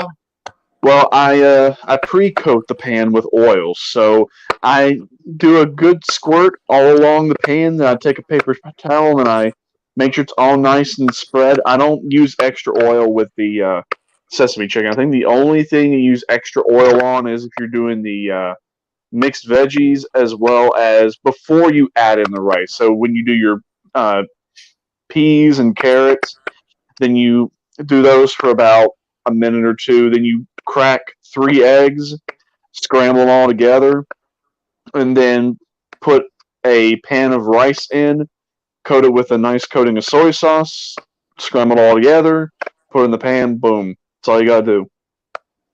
So, oh wow! So um, um, this is probably a galvanized steel restaurant type wok, I think so. most likely. And the ones that get dark, the more you use it, the darker it gets, like a cast iron skillet. Right, but there's a way you can clean them. So what you do is you can flip it over on top to where the pan goes over the flame, not like it's resting on top of it, but where it goes over it. Then you turn the flame all the way up and you pour water over the top of it, and then you could take a scraper and just keep scraping all around it, you can get the stuff that's burned onto the pan. You can do that on the outside, flip it over on the inside. It's called burning the wok, and you can get everything nice and clean that way. And then to actually clean the burners, you turn it completely off, and then you take some pliers, and you can take everything out, and then you let them soak in. I forget what it is you let them soak in. Like you can soak them in some hot soapy water. Take a scrubber and then just scrub all the way around it. Screw them back in with the pliers, and it improves the heat a lot. I think it improved the heat, I want to say about 35-40%. So hopefully that should bring down the cook time. The only thing that was getting me was I was getting the ingredients and the cooking right, but I was either doing it a little too short or a little too much. So now tomorrow we're going to work on making sure I get everything cooked at the right time to where it's not overcooked or undercooked. So that seems to be where I'm having the most problems. Yeah, well, it's definitely good training, because I can't think of a more fun thing to learn than authentic stir fry recipes.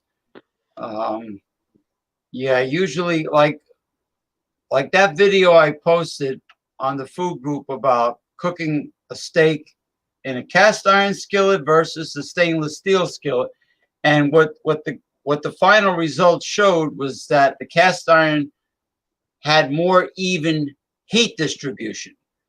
Oh yeah.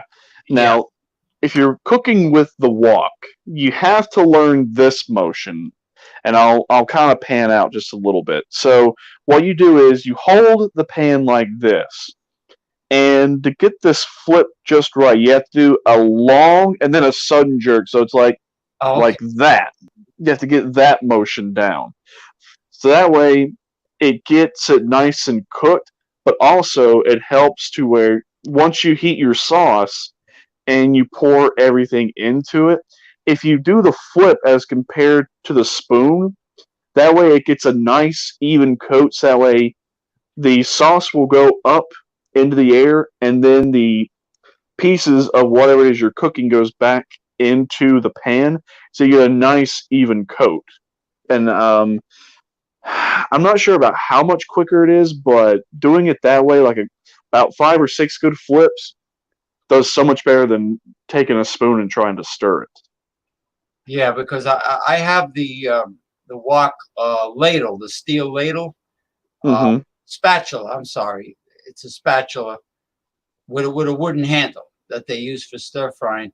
But what you're doing, you need a large wok with the long wooden handle that comes out, that style, not the ones with the steel handles that you need pot holders for, but the long handle. And this way you can do the flip like you just described, jerking backwards quick, going out, all the way out, and you can do it that way. The company that Target and Walmart sells, called Emusa, I read the reviews. Oh, horrible reviews. I'd rather just buy from a Chinese restaurant supply company online. Maybe go on Amazon or whatever online and find one a company that deals with Chinese restaurants. Oh yeah. Yeah. It's really, really not hard. It's just a matter of getting the technique down and remembering times, because the recipe book shows everything like down to a T, and apparently you can't do it according to the time that's in the book. And I'm just thinking, why? And I was told our woks, they burn a little too hot. So if we did it the way that it shows in the book, it would burn it. So I don't know. Yeah, well, the books tell people to put the heat on full blast and leave it like that. Now, my friend in Shanghai says that's only the preheating phase. You have to turn, when you're ready to stir fry, you don't leave it on full flame. You put it on like a medium after it's preheated, because you don't want, well, first you want to use an oil that can withstand very high temperatures, like peanut oil or something of that nature. And then you don't want to burn the oil, you don't want it to smoke up the kitchen. But after you preheat it, then you put it on medium, and then you do your cooking. And she says that's how you prevent the wok from sticking, is that you have to turn that heat down to at least medium and then start cooking. Because if you leave it high, the food will start to stick. Well, it's only if you let it sit on the high heat. Now, you can turn the flame on full blast, and it will cook a lot faster.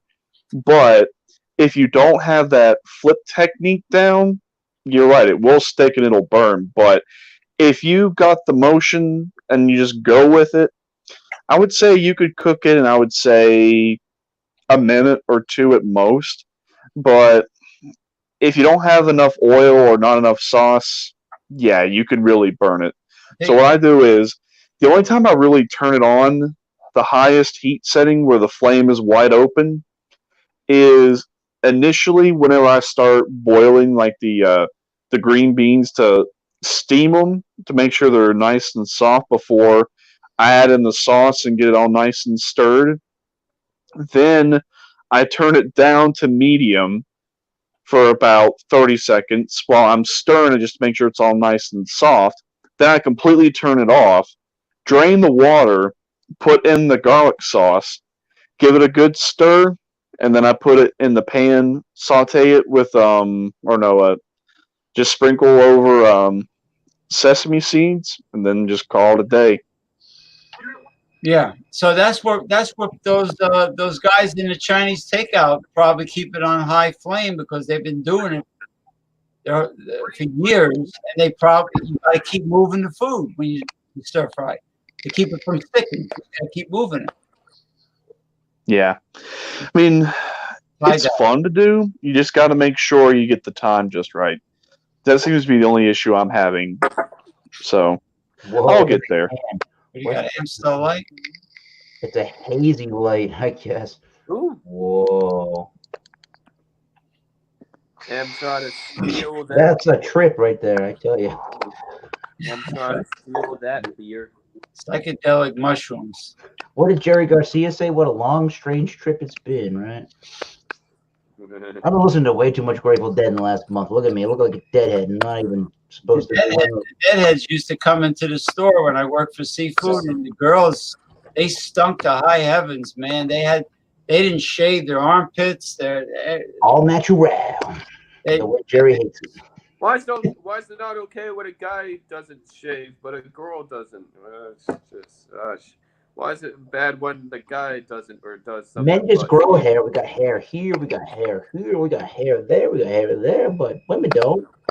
Well, I trim my eyebrows. I don't want Groucho Marx eyebrows. Yeah, they trimmed mine up today. Or if you got a hair. Do you want the female downstairs to be shaved or unshaved? Well, let's say a hair grows out of the bridge of your nose. Are you gonna walk around with a long curly hair coming out of your nose, or are you gonna cut it? You're gonna cut it, right? Or pluck it. Get it tweezer. Go pluck it.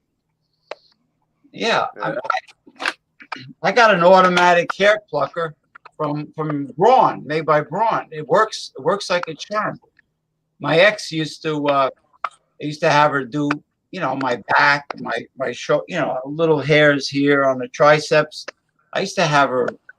Yeah, it's right over here. It's right. Listen, some hair here and there is fine. Could even be nice, but if you're gonna do it If Well, I she's didn't. gonna do it everywhere, I'm fucking out of there. Yeah, I didn't do. No, I didn't do my. I didn't do my chest or armpits. That'll kill me. That's painful. No, the chest is not that bad. The armpits, forget it. I wouldn't recommend that. No. But what about these dudes? These dudes. Oh, please don't say it. Don't. You're gonna talk about manscaping, aren't you? You're gonna talk about manscaping. And No, you're talking about manscaping. I didn't say it. You said it. In the court of law, you're the one that said it. Oh, No, boy. Okay. Manscaping? We might as well talk about that manscaping then. I'll be back here in just a sec. The bat room. The bat room. Da, da, da, da, da, da, da, bat room. Yeah, I'll show you my buzzer. Oh, it's right But here. you said you were opposing something. Apparently, you're not opposing manscaping, which is good. No, that's too freaking painful, man. Whoops. Manscaping is fucking essential. Oh, brother, what? This is a Braun. It comes with the power pack. It's an automatic split-second hair plucker. Oh shit! And you turn it on, and Wow! And it yanks it out in a nanosecond, and it's made by Braun, a good company, made in Germany. They're a good company. And let me tell you, it lasts over a month. Like instead these women that spend money getting whacked. Hey James, you asked about my haircut. I think the Braun is what I did to my hair. No, you don't. No, you don't want to pull your hair out by the follicle. Yeah, don't do that. Do that. No. See, you plug it in, and then the end goes into the end goes in here, and it really, I'm telling you, it's better than waxing. But I agree. Listen, when you first get it done, you feel like you're being tortured, but eventually your skin toughens up and it gets used to it. Right.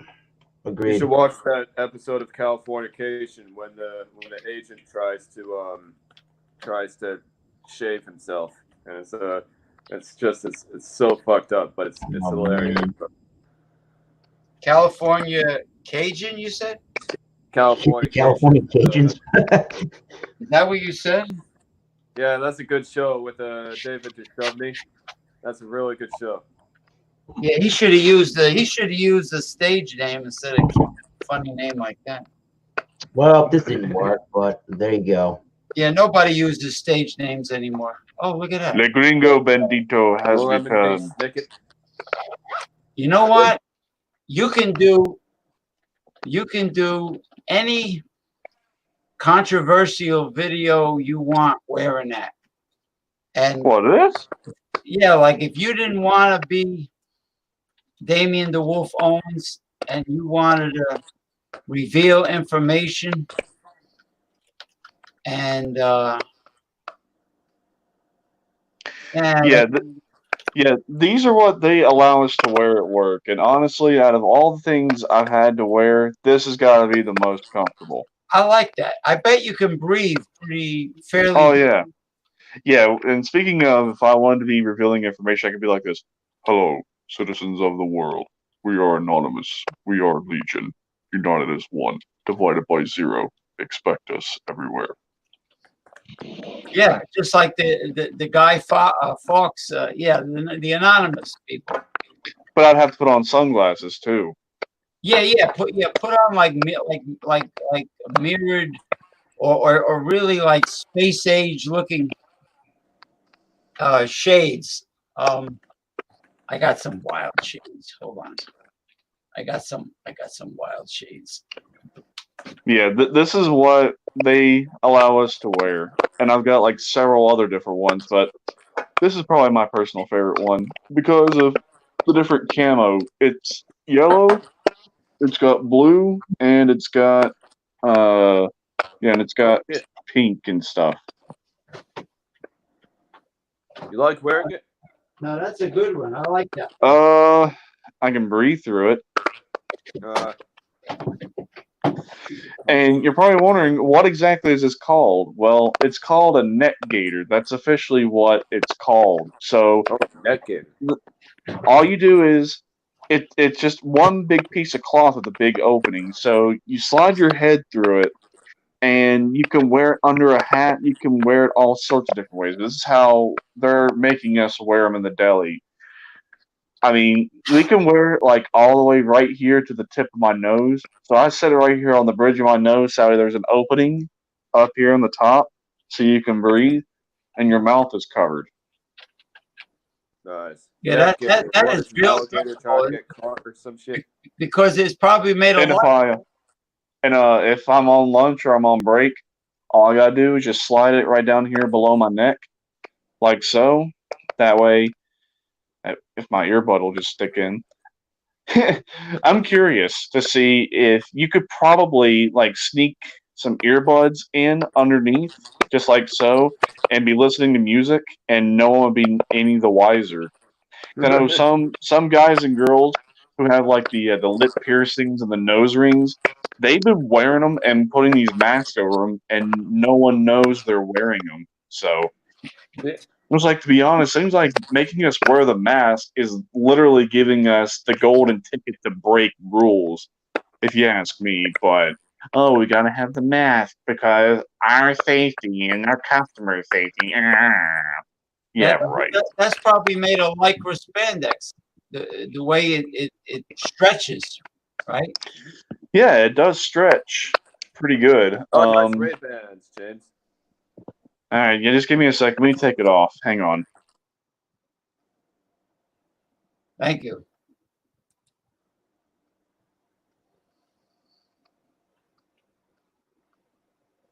He said thank you with a pause. It's like, do I say fuck you, Mike? Or do I say thank you, Mike? Or do I say fuck you, Mike?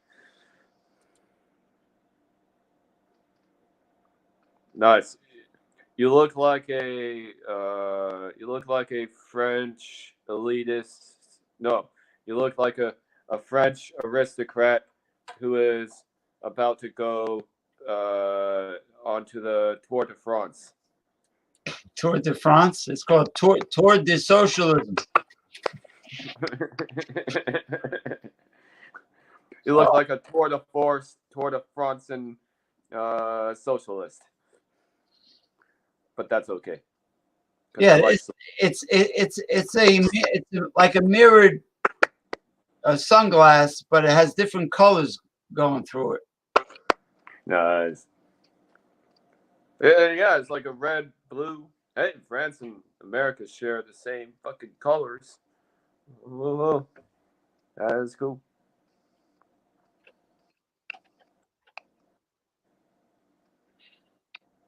Yeah, you look blue and red.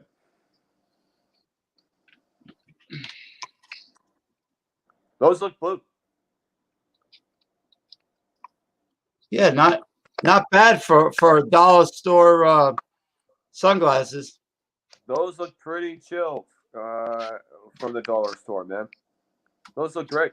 You know what? You got to be the educated consumer. You got to keep your eyes open for a good value, and you'll eventually find it.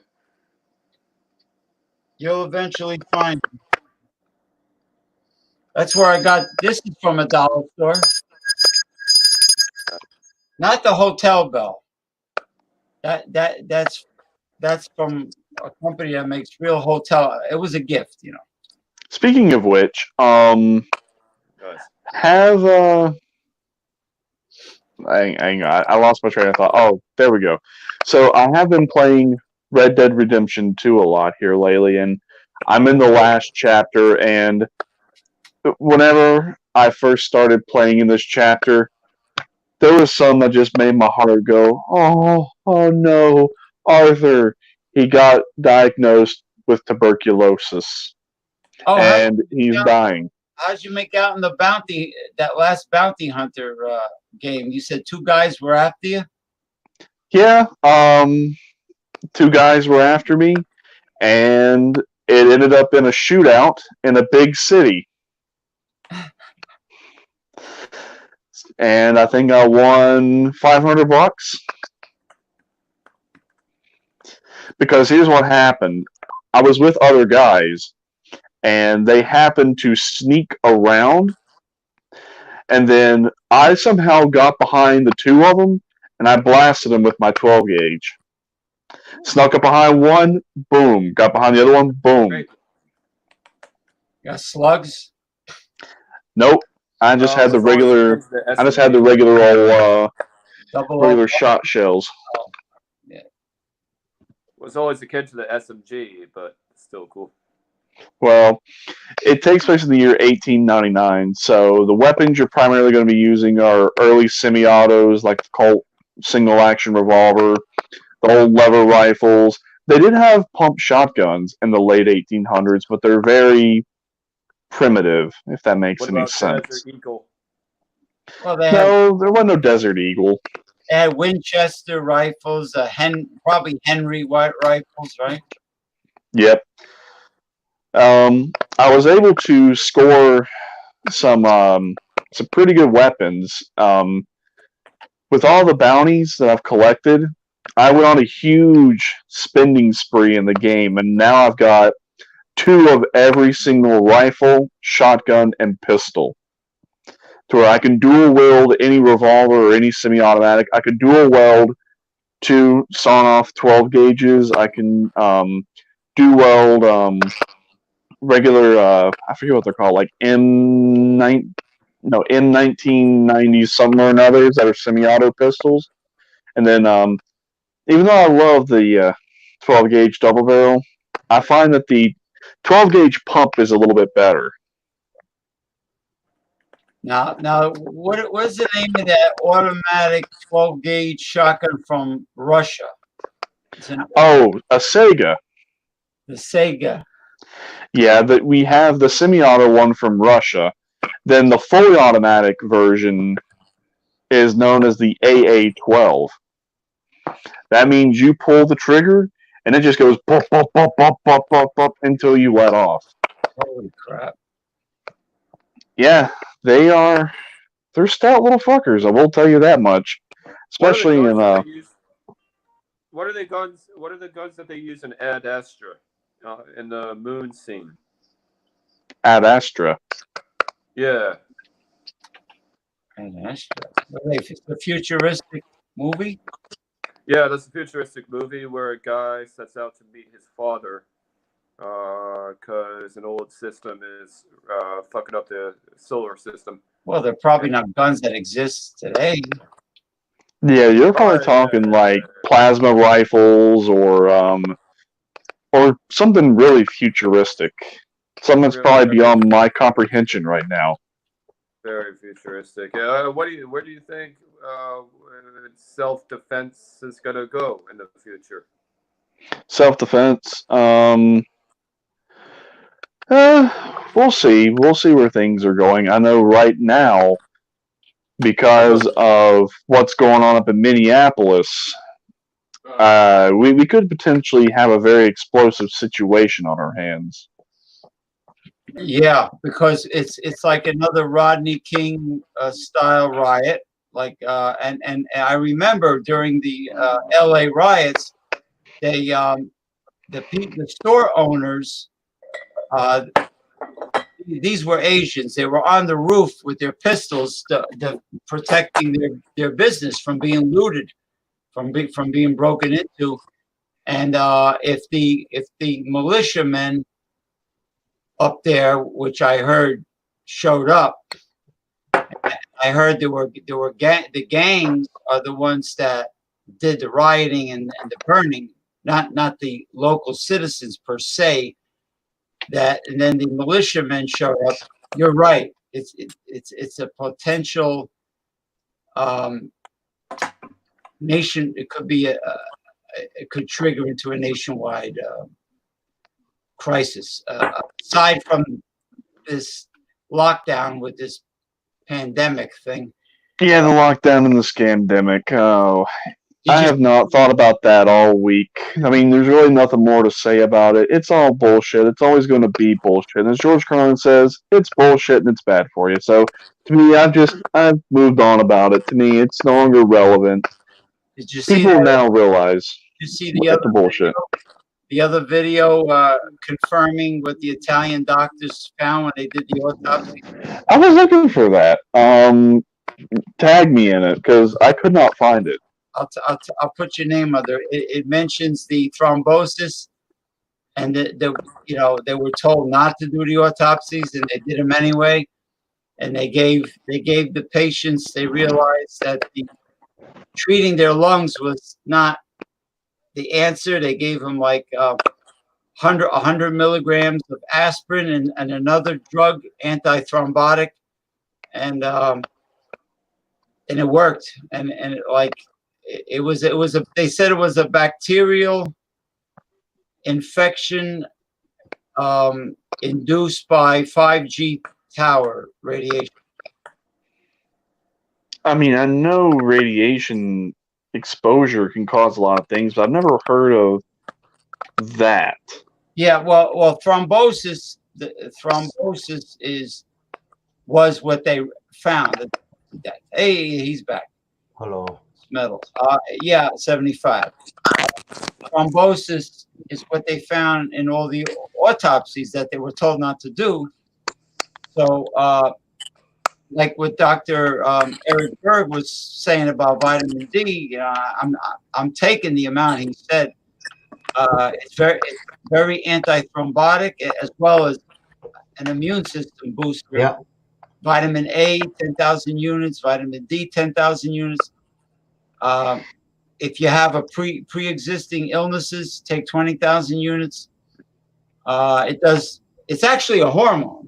It's not really a vitamin, but Right. The cause of death, according to the Italian doctors, was blood clots. For the lay people out there. Yeah. Yeah. Yeah, tag me in that one because I was trying to find that, and I'm gonna look at that one in a little bit. Oh, look, it's a brewery inside of his body. I see the I'm tanks. trying to own a brewery. I haven't done pretty good. Which brewery is this? Not a clue. Google Images is your best friend. Salem. Hey, Eric. You know how to get Blake TV on here? Do I know how to get Blake TV? Wait a minute. I do, yeah. Don't start watching TV shows during a live stream. No. That's our good YouTuber Blake from Blake TV. Oh, you mean the other guy. Okay. Yeah, that guy's good. He was active 32 minutes ago on Facebook. Let's try to get him on here. Join the live chat. How did the show go? The one that Jay was talking about that was just starting when he cut off Mr. Brickman. Brick and Morty. Brick and Mortar? Brick and Morty. Yeah, Brick and Morty. The Jay Show. No, after Jay's show. One of the beer community people was doing a specific show where you had to bring a specific. Oh, I didn't join that because I didn't even realize that there was some of that going on. There was William Kepley on his channel, What's the ABV? They were doing, I forget what it was. I think they were doing, I gotta look back and see what that was. They were doing It's a whole bunch they were doing Old Milwaukee beer versus some other beer. I gotta look back on his channel, but they were drinking Old Milwaukee, and a lot of people were having problems trying to find Old Milwaukee. That was originally made by Stroh's, unless it's Let me look here. Stroh's. And it won awards too, as a macro taste test awards. I believe it. Yeah. I think Stroh's original. I don't know if Stroh's still makes it, but or if they still exist. But I don't know if they even did it. I don't even see a video live on Williams' channel, so I don't know who would have done that little get together with Old Milwaukee. But that's what they were drinking earlier. Old Milwaukee. Old Milwaukee. Maybe it was Louisiana Beer. Probably not. No, it wasn't him. What did Jay do? He's examining some David Bowie album from 1987. David Bowie. The whole album examination. Yeah, I gotta tell Damien.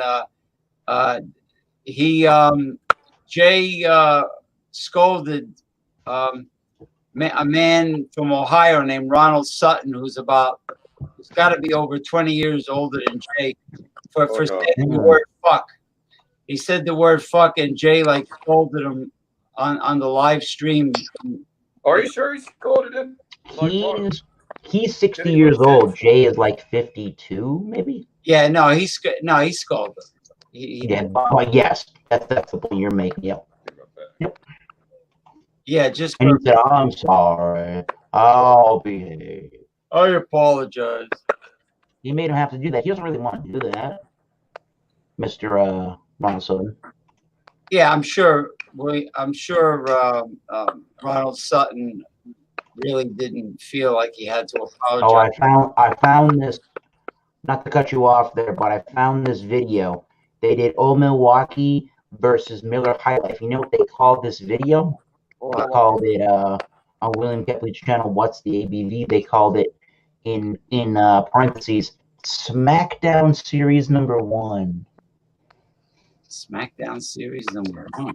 I'm calling you out because they're are doing versus the cheap beers versus a more expensive variety of macro beer.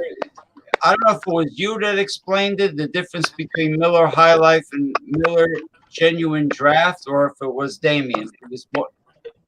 Miller. Somebody was saying it at one point. MGD. There's a difference between the two products. One of them is, I think it's the draft beer is not the MGD, the Miller Genuine Draft is more mimicking the draft beer. It's unpasteurized, like it would come out of the can. And the Miller High Life is pasteurized. But other than that, it is literally the same exact recipe and ingredients. Okay. No from that. Okay. High Life is pasteurized. Draft is unpasteurized. Okay. Yep. Yes, sir. All right. They don't do a whole bunch of advertising for that beer like they used to. The MGD. I don't know why not. What are the different malts out there? Like people talk about malts like they talk about hops. Yeah, they're the exact same recipe, but Miller likes to use the Galena hop because they say that it's light resistant, so none of their beers will ever skunk. Well, I had a Miller 64 once in a clear bottle. That thing was skunked. I can tell you that. It was not a pleasurable experience in the mouth. I can tell you that. But you didn't like Miller?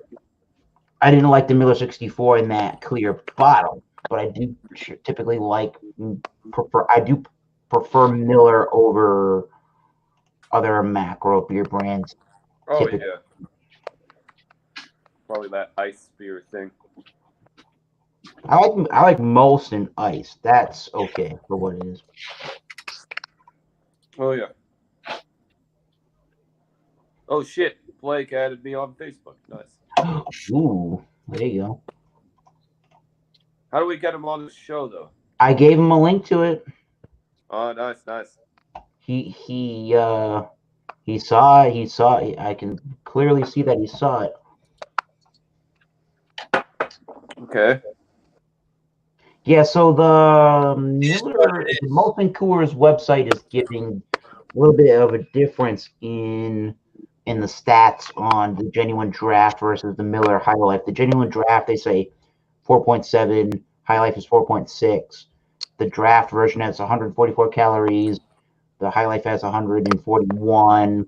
The carbs are a little different, but the recipe is, or the ingredients list is basically the same exact thing.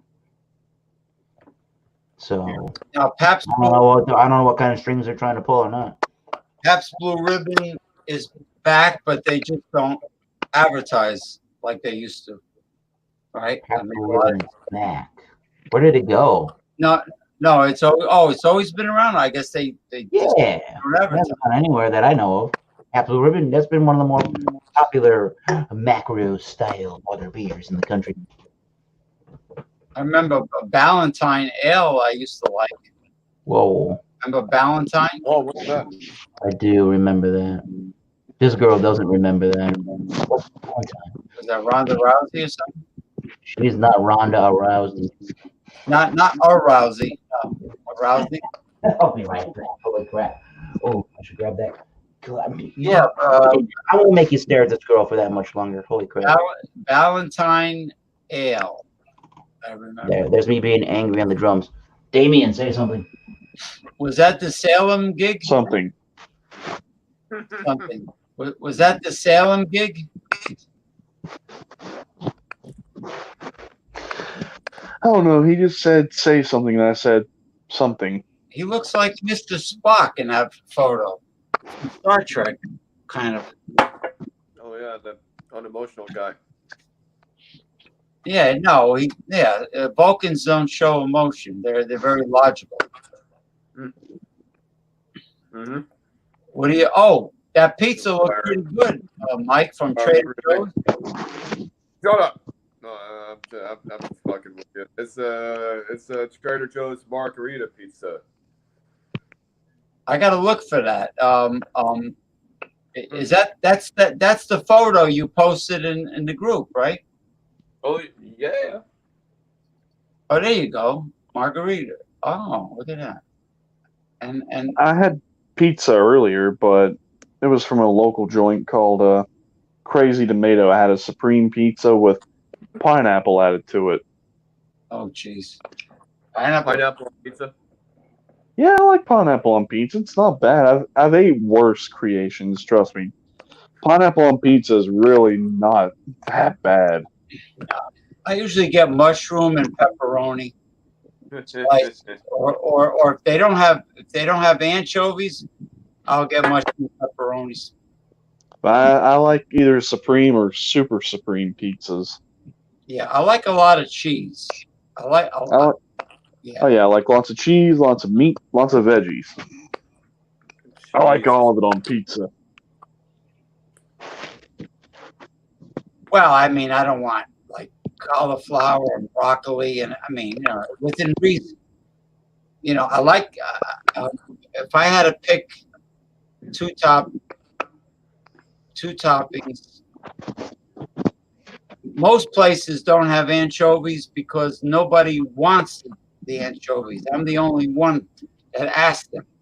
I like anchovies on pizza. Yeah, what? I love anchovies on pizza, but I'm saying, I if they don't have them, I'll say give me mushroom pepperoni topping. They don't even know what anchovies are, man. They just had this idea implanted in their mind. They don't even know if you go to Dairy Queen, and there's someone that is your age, let's say, and you say, give me a large chocolate malted milkshake, and they'll look at you like, what the hell's malted?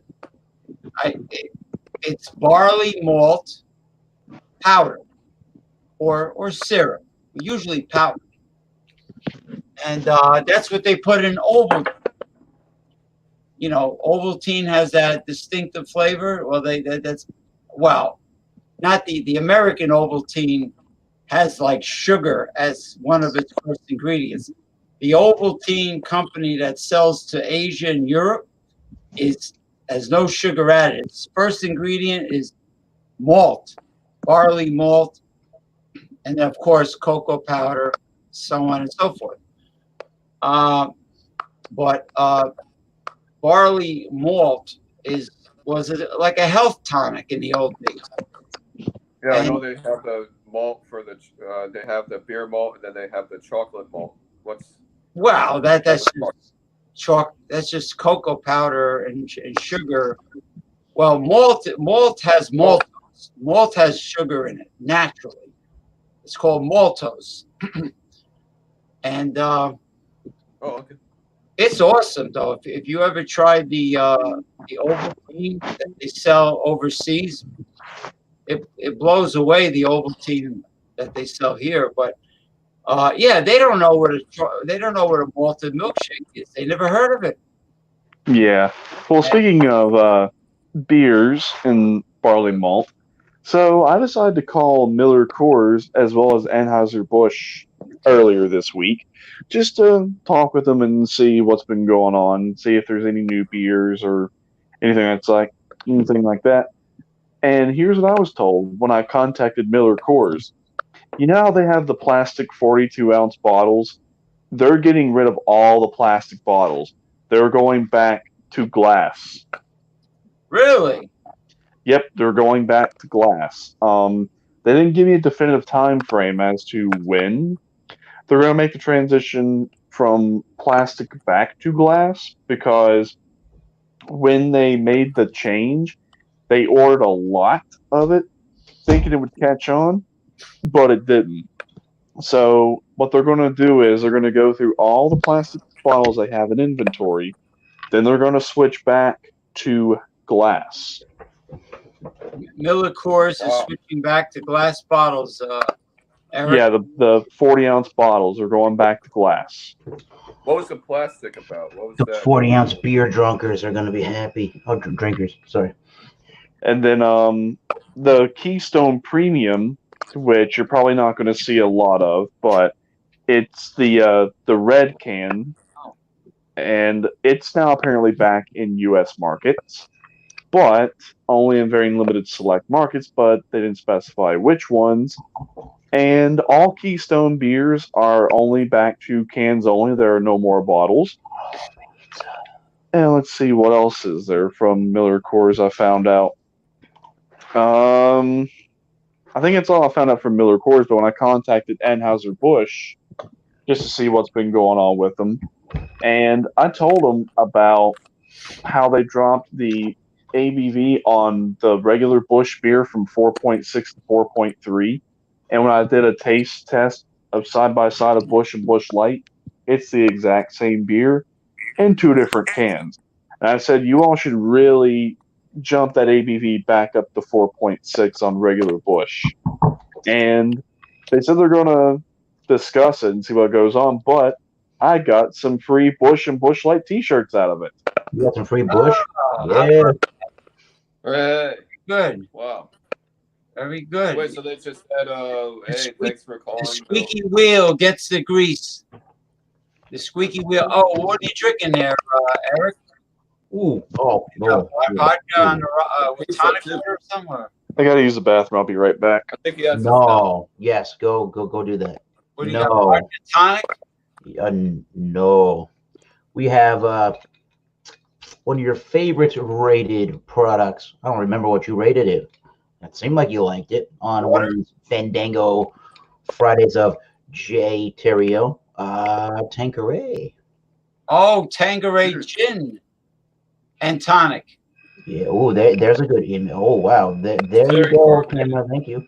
Gin and tonic, Tanqueray. That's right. I use the Schweppes, not that diet stuff, because the diet stuff. Nah, it doesn't taste. I don't care what people say about it. My taste buds, to me, have show a big discernible difference between the diet tonic water and just this tonic water. Oh, absolutely. I can't stand aspartame and sucralose. I don't consume any artificial sweeteners. It's going to be hard to find unless maybe you get like that Evertree, which is more of the craft, quote unquote, natural tonic water. But like the major brands, Coca-Cola, Pepsi,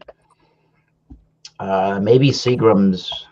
I haven't had their soda water, tonic water in forever. They're all going to have those added ingredients that you just talked about that you're not a huge fan about. So go to your local liquor stores. Schweppes. Yeah, go to your local liquor store or your, I don't know, even like a grocery store and get that. I think it's called Evertree, and they make the Ever, if I can spell Evertree, they make it in a bunch of different flavors too. I think there's like an elderflower flavored one that does work well with some of the botanicals of gin. Yeah, he's drinking Tanqueray gin and tonic with a lime wedge. Evertree has all different. Or Fever Tree, I should say. The Fever Tree. There you go. Well, there's quinine. Yep. Of course, in tonic water, and hydroxychloroquine is made from quinine, which is a botanical. I was talking to this pharmacist from Texas. I don't know if the women in Texas are too intelligent, but I said to her about the hydroxychloroquine has to be taken with 200 milligrams of zinc, and she knows she says to me, "Okay." I says, "Okay, you're a pharmacist. Okay. Give me your whole password and bullshit." So, all right. The Fever Tree is a tree from the Democratic Republic of the Congo, where somehow they're acquiring the quinine from. The Fever Tree has quinine, and they acquire it from that. Really? I learned something. Yeah, James, fever. where the fuck were I'll you send down it in to Texas? people. It's an equatorial. It's a equatorial a botanical from the rainforest of the Congo. Yep. The fever Hey, tree. James, Yes, sir. well, why the fuck were you down in Texas? No, I wasn't down in Texas. I was chatting with her on my phone. Oh, okay. Well, what did you think? I flew to Texas to meet some girl, and then I flew back. I mean, I wouldn't put it past you. No, I'm not that crazy. A Russian bride might do that.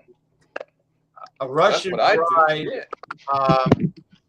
Yeah. Who is Russian? A Russian bride is like anybody who is really pushy to come to the United States. The first thing they do is they size up your income, and they make it obvious. And then I go, yeah, but what about? Don't you want to find out about my hobbies and interests? Don't you want to get acquainted? Russians tend to give major shit. I says, you're not getting 1 red cent, even if I was a multi-billionaire. Adios. Click. Russians do tend to give major shit tests. Oh yeah, no, they'll say, what you do? Oh, my name Natasha. What you do for a living? Not you, I guess. I do. Here's what somebody said. I do drugs. What if somebody was a mortician? What do you do for a living? I don't do living. I do dead. I do medication. I do medication. You're a fun guy. You like mushrooms too. I'll just be like, I work, I eat, I sleep, I drink, I do drugs. You know, typical American stuff. That's what the girls put in their profiles. I breathe, I shit, I piss, I sleep. Yeah. What? Don't ask me. They go. Don't ask me what I do. This is. Yeah. How come they never tell you their income and shit? How come they never tell you their income? What the fuck? Oh yeah. How come they never talk about their income? What if we were like gigolos? What do you do for a living? What kind of car do you drive? You live in a fancy neighborhood? No, you don't. I jig Jello. All right. I'd just be like, I drive an '02 Civic EX sedan that has a full exhaust system, has been modified. I'm going to modify more in the future, and I live in Tennessee. So fucking what? And Hey, I now what you tell this girl? Hell fucking no. I like my house. Damien, no. Would you tell that girl that, James? I told the girl, Damien said to go fuck yourself. No. I told her, That was creepy, Damien. I told her, are you trying to size up my income? I'm trying to eat this. What the? You people are nuts. You know, if you're gonna be a gold digger, be sneaky about it. You know, be discreet. Don't be obvious. You know, like do what a real gold digger does. You know, she doesn't like make it obvious. Like let's say I was one of those oligarch guys, multi-billionaire. First of all, those guys don't have to go on the internet and download on an app. No, they don't have to, man. They get gold diggers. You're right on that. They get gold diggers throwing themselves at them left and right. I mean, they don't have to look too far to find that girls, hitting on them. I don't know. I don't know. Jeff Bezos. Here's what I've come to the conclusion about some of these gold diggers. Asking them to not be so in your face and to practice discretion is like going up to a stripper and a prostitute to be a loyal, faithful, married woman. Just not going to happen. Yeah, could you imagine bringing one of those? She's a former escort, mom and dad. I want you to meet my future bride. We just got engaged. And my dad brought home an exotic stripper date one night, and he made the mistake of bringing her around his mom and dad. That went over so well. Oh man, my stepfather married a Russian go-go dancer, and she took him to the cleaners. Who didn't see that coming? Men got to be careful about this thing. Those women can be very powerful when you're around them. Well, I could have saw that coming because, hell, if she was taking a bunch of different dollar bills in her panty line, then where else was she taking them dollar bills from? I saw a go-go dancer. He got fired right on the spot because my friend who manages the place saw it too. When this guys with money, when they go to a go-go bar, I don't know if they do it to show off, but they put a big stack of money, of loot on top of the bar, and he was playing horse races from all over the world on his phone, on his phone. And he had a horse race from Japan, Australia, here, there. He's playing the greyhounds down in the Caribbean. So as soon as he turns around, the dancer that was rubbing his back, hey, honey, she was stealing. She was taking the money and putting it in her purse, but he's stupid to put all his cash on the bar. That's his fault. Sorry. It's his, yeah. I mean, he wants to be a big shot. So every time he turned around, she would take some cash and put it in her purse as he's checking the horse races. So my friend spotted it, told the owner, that's it, you're out. You're out. And she got mad because she was fired. But unless somebody voluntarily tips you, gives you a gratuity, it's stealing. But yeah. But these guys, I know they're showing off by putting a big stack of loot on top of the bar. Yeah, it's definitely a show-off move. But then, you also got to consider, with some of them, all they really have is money, and they could probably be talking to some of them, and they'll be like, "Man, I can get chicks left and right," and one of them probably comes back and says, "Man, your chicks are your left and right." Yeah. Well, he didn't get mad. He could care less. It's the Hey, owner and like my friend. in the movie Field of Dreams, hey, at least I got muscles. No, at most you got muscles. I remember on SpongeBob when SpongeBob and Patrick was trying to get into a nightclub, and they had the bouncers were different fish. You gotta have muscles on top of your muscles. Your eyeballs have to have muscles, and then they show two arms coming out of his eyeball flexing. You can't. You two wimps can't get in this dance club. Yeah, it was on in Bikini Bottom was the name of the town. Oh, good Lord. SpongeBob. SpongeBob is the epitome of just about every child from the 90s childhood. Now, how could Larry the Lobster is the lifeguard at the beach? How could there be a surf at the bottom of the ocean? Right? Well, the creator of SpongeBob, Steven Hillenburg, who's now dead, may he rest in peace. But anyway, I think he was a marine biologist, so he understood sea life to a certain extent. And I'm just trying to figure out how can there be water under another body of water. And apparently, in some parts of the ocean and in some lakes throughout the world, there are like mini lakes within the lakes. And I don't know how that works. I guess physics or something.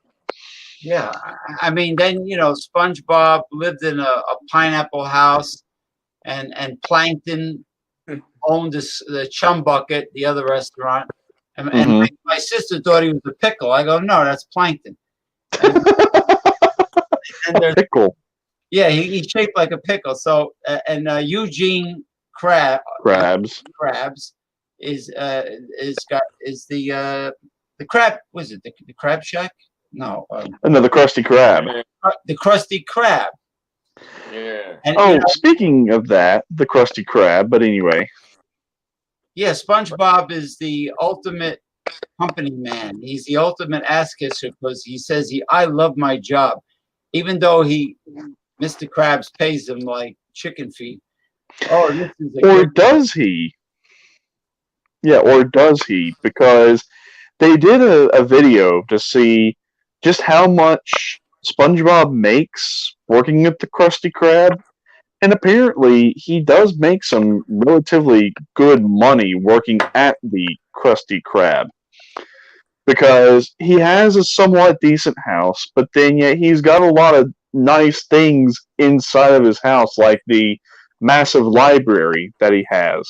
So, just about the only thing that SpongeBob does not have is a vehicle, but then he also spends a lot of his time and money jellyfishing. So apparently he does make some decent money. Now, how much? I don't remember the video, but there is one out there. But what I was getting at is there's a very interesting theory about the Krusty Krab and what Krabby Patties are made out of.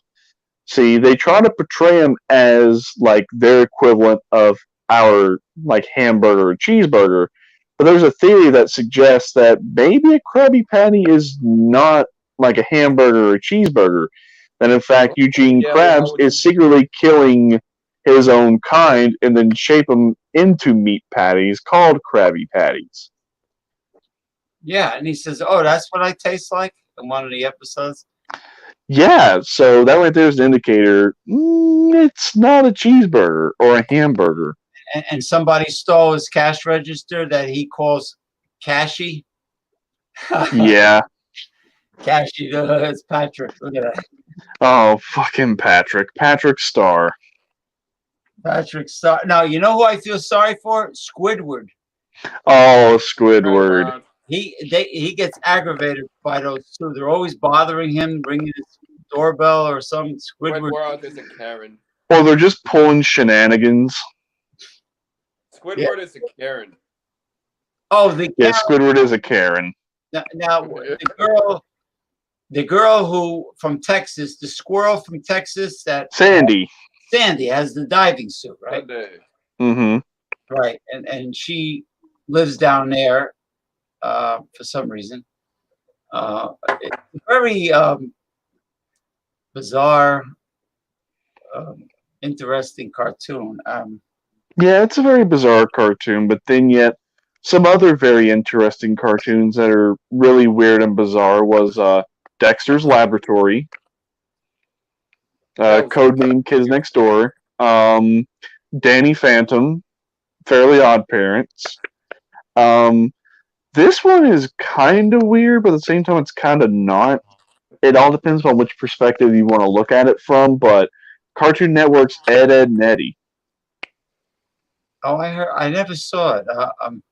I remember the flat-faced people that owned the hamburger shop. I remember them.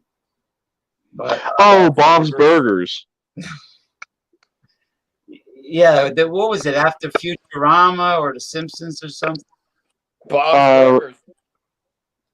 Bob's Burgers is apparently set in its own universe, and to my knowledge, I don't think Matt Goering or however you pronounce his last name, I don't think he had anything to do with the creation of Bob's Burgers. Yeah, he did Futurama, right? Yeah, he did the Futurama and he did the Simpsons. Now, I've seen plenty of episodes of Futurama, and I've seen plenty of episodes of the Simpsons, and it's very interesting as to how they're able to predict certain things. Now, they actually did a YouTube video on this as to why the Simpsons are able to predict a certain amount of things with a certain amount of accuracy. And apparently, when they ran a lot of the storylines and also different plot lines and also different plot holes through an algorithm, that's how apparently it's able to predict certain things with a certain amount of accuracy, which I find that weird, but then yet here's also something that's very interesting. Did you know that The Simpsons and Futurama also take place in the same universe? Nope. Yeah. You mean the Milky Way galaxy?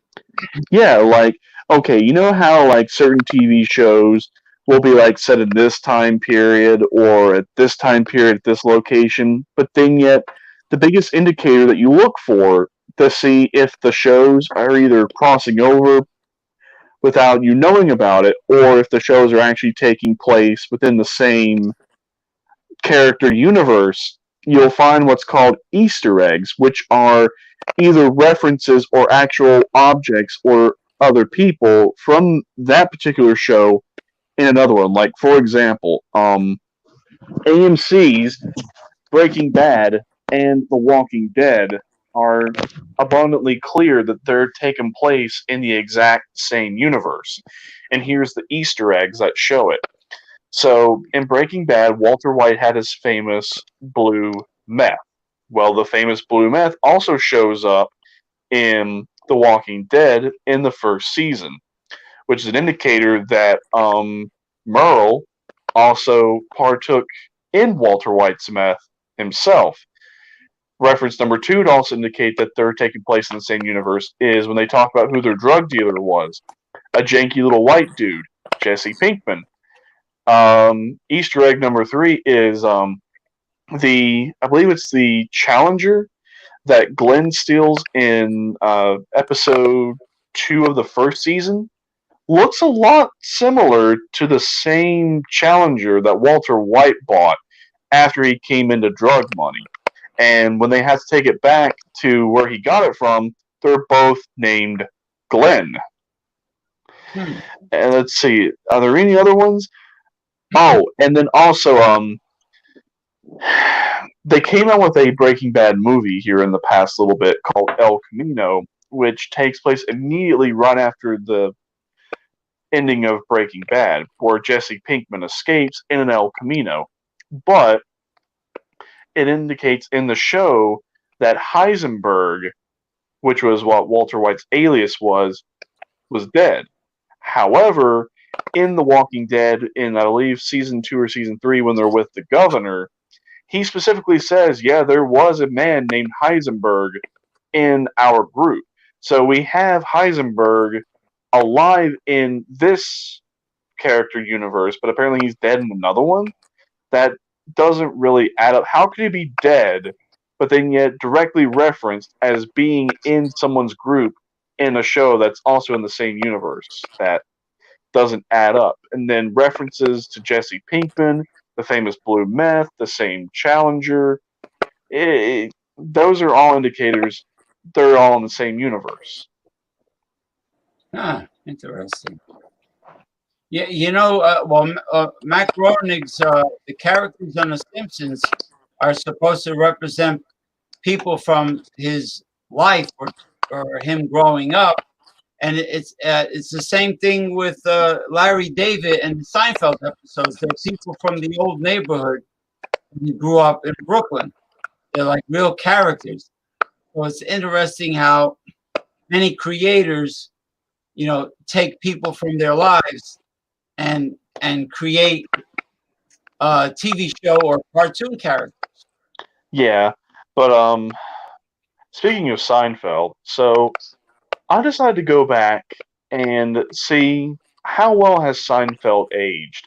Because what sometimes people will do is they'll go back and they'll watch older shows, and then they'll see just how well the shows have aged. Holy shit, Blake ass motherfucking TV's live with us in the building. How are you? Yeah, Blake motherfucking TV is with us. Mm-hmm. What's up, guys? Man, I just got invited last minute, man. How's everybody doing tonight? Y'all good? Y'all good? Yeah, we're good. I was just explaining something. Eric just split. He said he was with us for a while. He said he got bored for some reason. Eric Frauenfelder. Karen. Well, Eric gets bored with me a whole lot of times too, but he still loves us. So it's all good. So cheers, everybody. They showed some pretty good beers. They showed some pretty good craft beers, and then Eric made a gin and tonic for himself. Nice. James Blake. Tangeray. Damian Blake. Guys, this is Blake. Blake. The Damien Wolf Owens. That's Blake, and you know Michael Hilton. Yeah. So who are you, brother? I'm Blake TV. I'm James. I'm on a lot of Jay Terrio's shows. Yeah, I know. I was pointing at him. I know who you are. You're a professional wrestler or something. Now, let me ask something. Was you in the professional wrestling business, or was you a manager, or what was you? No, I was. I've always wanted to ask you that, brother. Never one-on-one.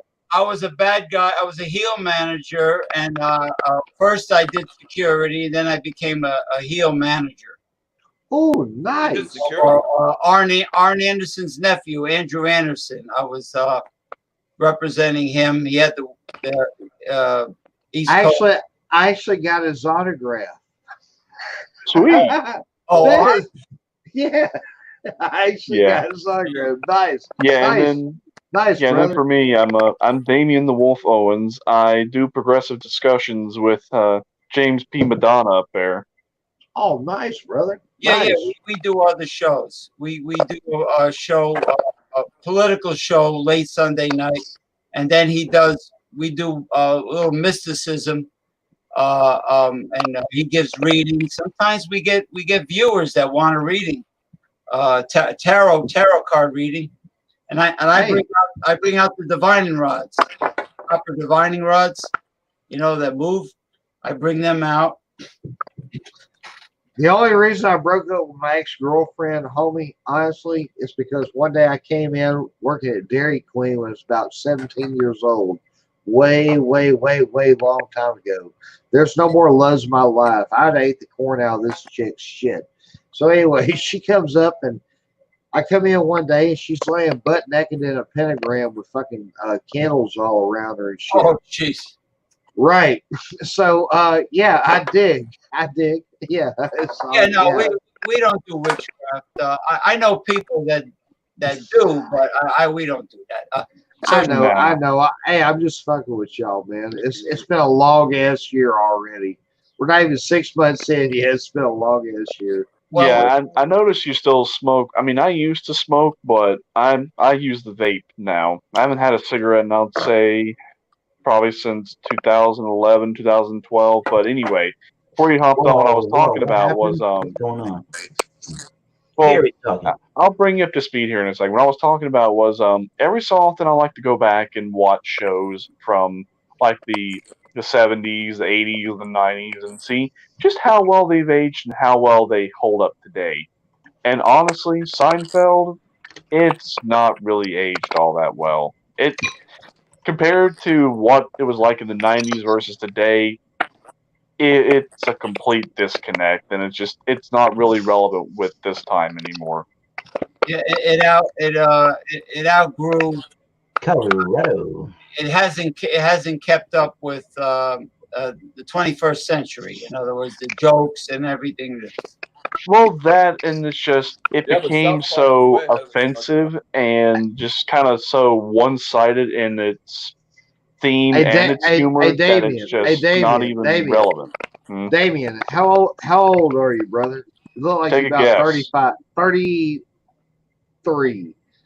30? Am I No, I'm not in my 30s. I'm still in my 20s.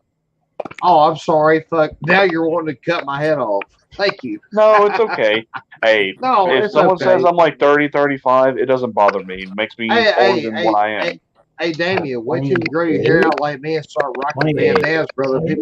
People say I'm 50 years old, and that's bullshit. I'm only like 22 and holding by 13 years. You know what I'm saying? So No, I'm not in my 30s, but I am in my 20s. But just take a guess. I would say you're 20. Hey, Michael, help me, man. What's that? What's that, buddy? How old is Damien? Let's take it. Let's take a group thing right now. And those who know it don't say it. Oh, come on! No, if they don't say it, how the hell am I supposed to guess it? If they don't say it, how am I supposed to guess it? If I Well, say one okay. age older than me, I'm gonna piss Hey, somebody by the off. way, hold on, just real quick. You got a fucking haircut. I'm disappointed in you. Come on, man. You gotta get your hair as long as me, Thomas Metal 75. I just got it cut today.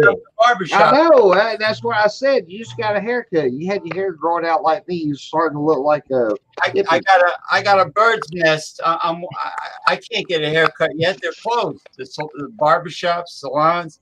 Holy shit, we're still live. Everybody watching right now, I'm just fucking with my friends. That's all it is. I don't know. What state are you from, Blake? Colorado. Oh, cool. Yes. Damien's is in Tennessee. Cool. And hey, Damien, I'm really from Arkansas, brother. Yeah, that's how we. Yeah, I got you. Okay. Yeah, I live in Kingsport. It's up in the top northeast corner of Tennessee. I'm about an hour and a half from Asheville. I'm about 2 hours away from Knoxville. Virginia is just right up the road, and Kentucky is about, I want to say, hour 15 minutes. Oh, nice, brother. Nice, man. Well, actually, I just lied to all y'all, man. I'm actually living in Thomas Mell's backyard right now. Thomas, where do we live, brother? Yeah, that's a good answer. We live in Colorado. All right. That one, yeah. So you were saying the guessing my age. Oh, you're 23 and 4 quarters.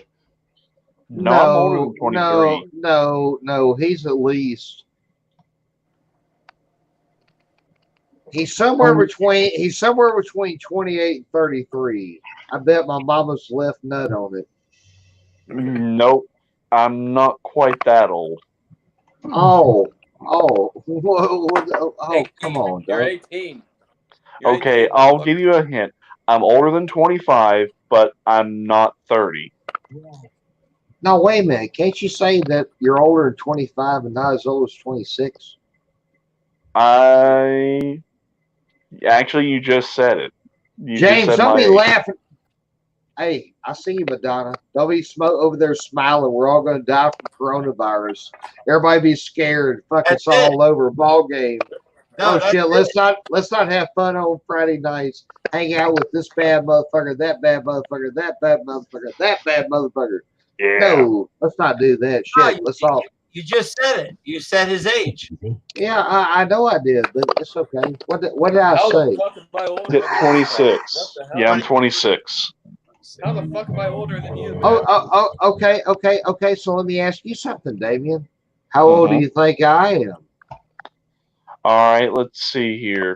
Okay, so you're obviously Be not nice. 50. Be nice. That's Wait. right. I'm not 50. That's right. You're Thank not you. 50. Thank you. He's already being nice. Thank you, brother. I'm not 50. Okay. Smart ass. Go ahead. Okay, you're not 50, so obviously less than 50. Right. Less than 40 or more than 40? Motherfucker. Okay. Less than 40. Less than 40. Okay, so we're in the 30s. All right. Oh, yeah. All right. We're in the 30s, y'all. Hell yeah. We're live. Okay, We're in the 30s. Right. This is where Pat Sajak and the Wheel of Fortune would tell you no parting gifts. No parting gifts at all. No. Okay. Thanks for being here. But go ahead. I would say You better choose 37. wisely. 37.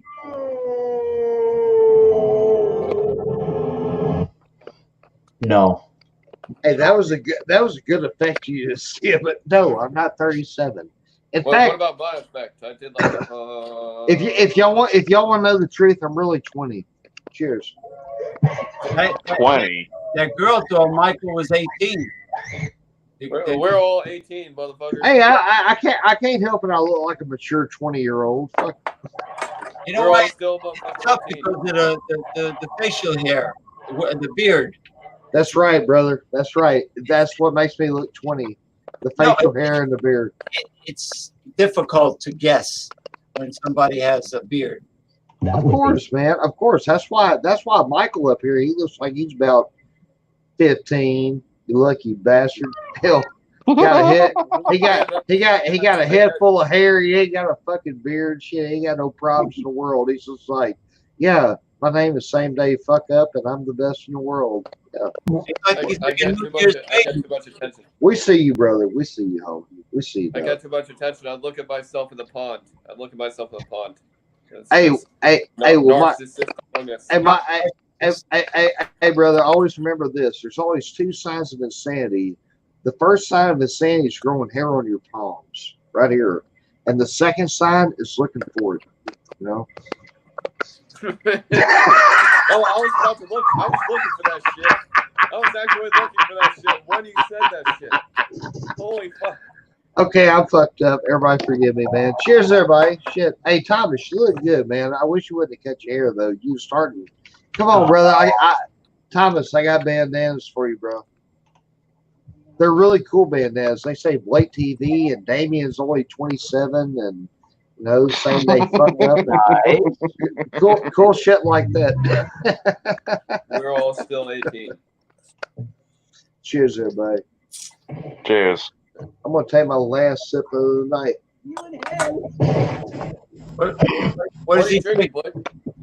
Vodka and water, brother. 100 proof vodka. Heaven, no, not Heaven Hill. No, actually, bullshit.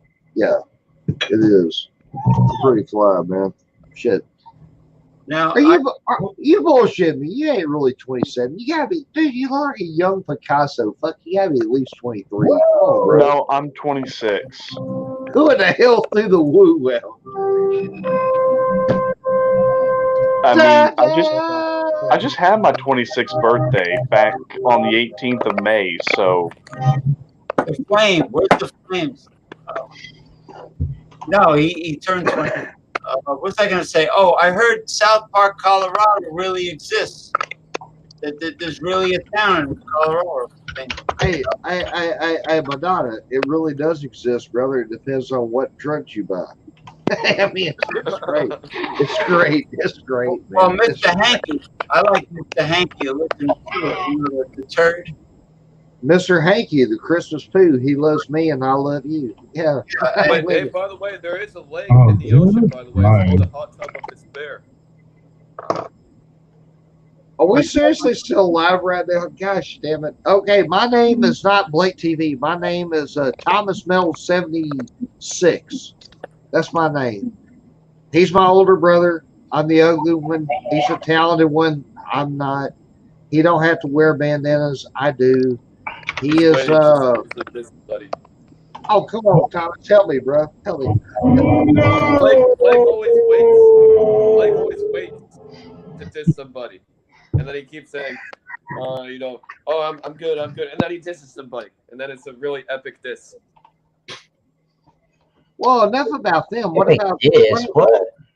Do what? Hanky, the Christmas poo. I like how you I live inside of you. Oh, look, he's possessed. He needs an exorcist. Holy shit. He needs an exorcist. Look. I need an evil laugh. Wait a minute. Hey, Thomas, this is exactly why you don't get a rich. Because you look like the Lucifer of hell right now, bro. Hey, take a photo of that and put it on your Facebook. Holy shit! Look at his eyes. Look at them eyes. Gosh damn it, that's great, dude. Well, that wasn't great. Massachusetts beer reviews. Use that as a front cover. Holy shit! You see what his eyes said? It just says sub to Blake TV. I'm taking a picture. My drink is Great shot. I'm gonna send that to you. He's in another dimension. The fifth dimension. Where we go? On the bright side, I just went to a Grateful Dead concert. Oh no! Oh. You see that right there is exactly why I quit taking fucking mushrooms. That right there. That is exactly why I stopped. I couldn't take the shit no more, dude. I got a little too fucked up one night. I know it's hard to believe. I mean, honestly, most people look at my long-haired ass and say, "Boy, what a sweet angel from God." But no, that was not it. Yeah, but you know those. I read an article. Those mushrooms regrow brain cells in patients that lost brain cells. The psychedelic mushrooms regenerate. Oh, of course they do, brother. Hey, by the way, wait a minute. Is this a kid-friendly show? No children. Okay, no children. I encourage everybody to expand your mind. I encourage everybody. Now, if you start looking like me, I'm gonna start neglecting the fuck out of that. What the fuck, Eric? What the fuck? What? You got John and Nelly. Holy shit! It looks like you get a John Nelly face. What is that? A dildo on top of his head? What is that orange? How the fuck? We should get John as hard hat. Hello, boys and girls, and thank you for stopping by the John Nelly channel YouTube. All the YouTube land Like a watches freaking out schlong. Looks like a dildo. Oh, now he's a volcano. I'm gonna send the link. He's the volcano god. Hey, Eric, don't take this wrong, brother, but that's an improvement. I'm fucking with you, buddy. Fucking with you. I'm out of this world. Oh my god. I know. Holy shit. Hey man, if you smoking some pot right now, well, never mind. I'd be higher than planet Earth. Well, we don't like potheads on this channel. Is that true, James? No, yes. It's very. No, that's true. We don't like potheads. It's a miracle. Yeah, how come we never? Yeah, but how come we never had any? Because potheads are the reason why hurricanes happen. Oh, for God's sake.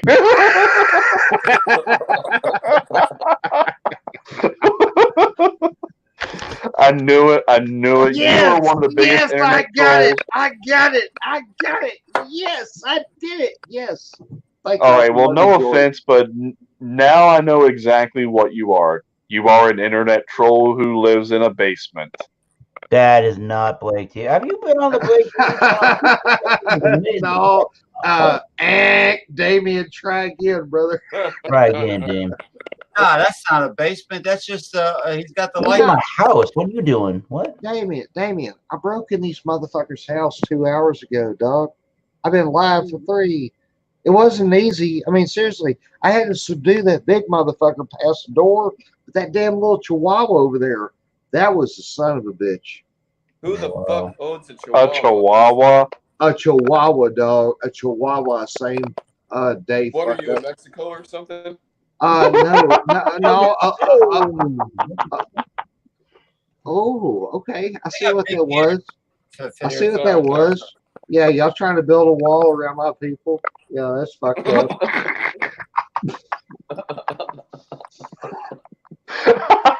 Jeebus. Oh my god. Nuts. They should. Hey, Mr. Madonna, you got some weird ass friends. Just want to throw that out there, folks. Hey, by the way, I'm digging on the hat, dude. If I could pull off that hat, I wouldn't have to rock a bandana. Just saying. I got bandanas too, but Hey, well, I ain't got a hat like yours, brother. Shit, that's a cool ass fucking hat. I wish I had that. It may make my fucking big ass head look a little more straight. For real. Ooh, nice. Ooh, shit. Hey, let me show you what I found tonight. This is old school shit right here. James Madonna, you'll dig on this. I got this shirt back in 1996 when I was 11 years old. Blake TV was 11 years old. Got me the old school. Now, Austin 316. this is how you know it's old school. It ain't like the other ones where it's all, look at that shit. oh wow. Oh yes. Oh, sweet. Hell yeah, that was back in the day. That was Holy before Blake fucking TV shit on a was. stick. I remember when he used to be stunning Steve Austin in the NWA down there, Yes, sir. Georgia, Florida's championship wrestling, and All right, well, hang on just 1 second. Hang on. you used to. I'm gonna show you something. Just hang on. Okay. You showed me a golden middle finger Hang from on. hell. What the hell? Now in Arkansas, did they get Jerry Lawler's promotion? Hey, James, that's right? what that little finger was doing. James, 3 weeks ago, Jerry Lawler won the Arkansas Heavyweight Championship, which ain't even a fucking thing. Ain't even a fucking thing. But now it's the main thing because he beat the dude who debuted on Brian Cage. He beat Brian Cage, the dude who just debuted for AEW last week. Yeah, I saw it. Yeah, the big guy. Okay, Jerry Lawler at 60-something years old beat him with like not even a pile driver because he can't do it no more. He did like a jumping elbow or fist up from second rope, some shit. I was there, dude. I was like, oh, come on, dude. And then Jeff Jarrett came out and he did that down. He came out, don't piss me off. He's like 60 years old. Until they get tarred and beat the fuck out of that dude with. I was like, yes, that was great. That was funny as hell. Brian Cage had a job out to the old time. Yeah, Jerry the King Lawler. That's how wrestling works. Ask past Pat Patterson. Oh, If that's another talk show. you know what I'm doing. You know what the thing is? You know what was upsetting when Brian Cage had to lose to a girl, Tessa Blanchard in Impact. You're right, but Tessa Blanchard. I don't agree with that move, but Tessa Blanchard is a bad bitch. If she came to AEW, if she went to NXT right now, they would put more eyes on their fucking product than ever. They don't do it no more because Vince don't care about the shit no more. It's on Triple H now to run the damn NXT shit, right? But I don't know Vince what the fuck Vince- you guys are talking about. well, I can't imagine that coming from the middle finger from hell. And by the way, I'm hanging with the dude who's running hell. So shit. We're talking about good. Well, I grew up with the territories. So, you know, guys like Terry Funk, Dory Funk, you know, and all these. I mean, there was Pretty territory. Dory Funk is one of the most underrated wrestlers of all time. Dory was fucking badass. Terry was great, but Dory was better. You know who was tough?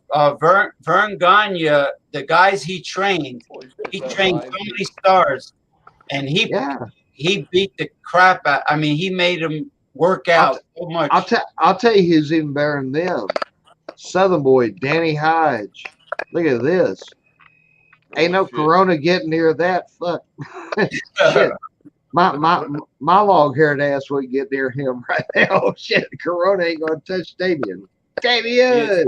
Down.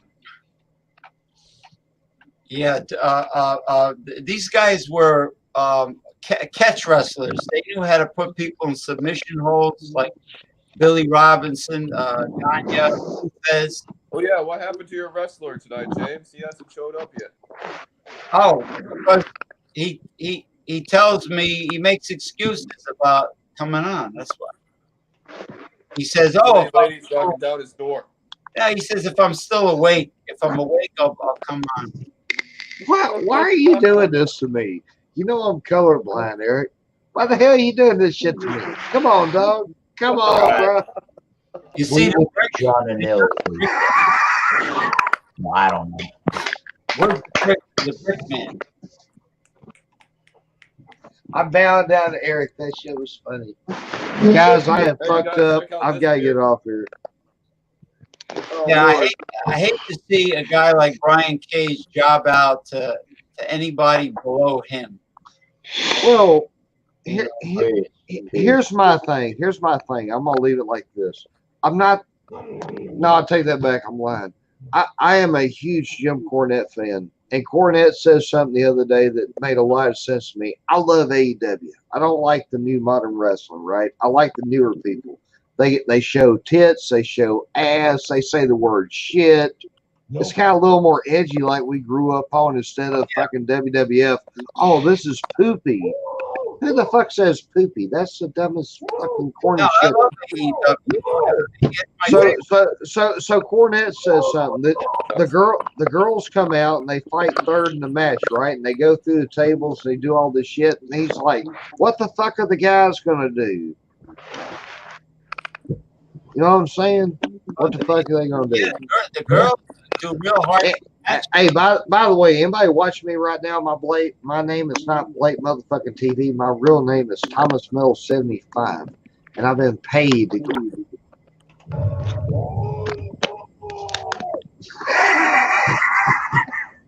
I love you, smart ass. And now Abdullah the Butcher gave that guy hepatitis.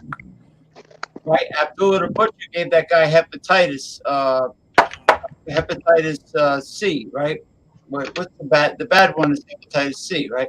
Where that doesn't sound like vitamin C. Yeah, he had a dirty blade. You know, they call it a gig. You know, when they make themselves bleed, they break a piece of razor blade and they tape it on their thumb.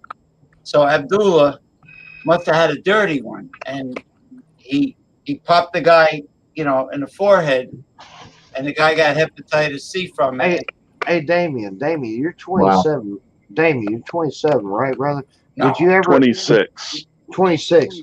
Sorry, hey, hold on. You'll get there. 27 one day.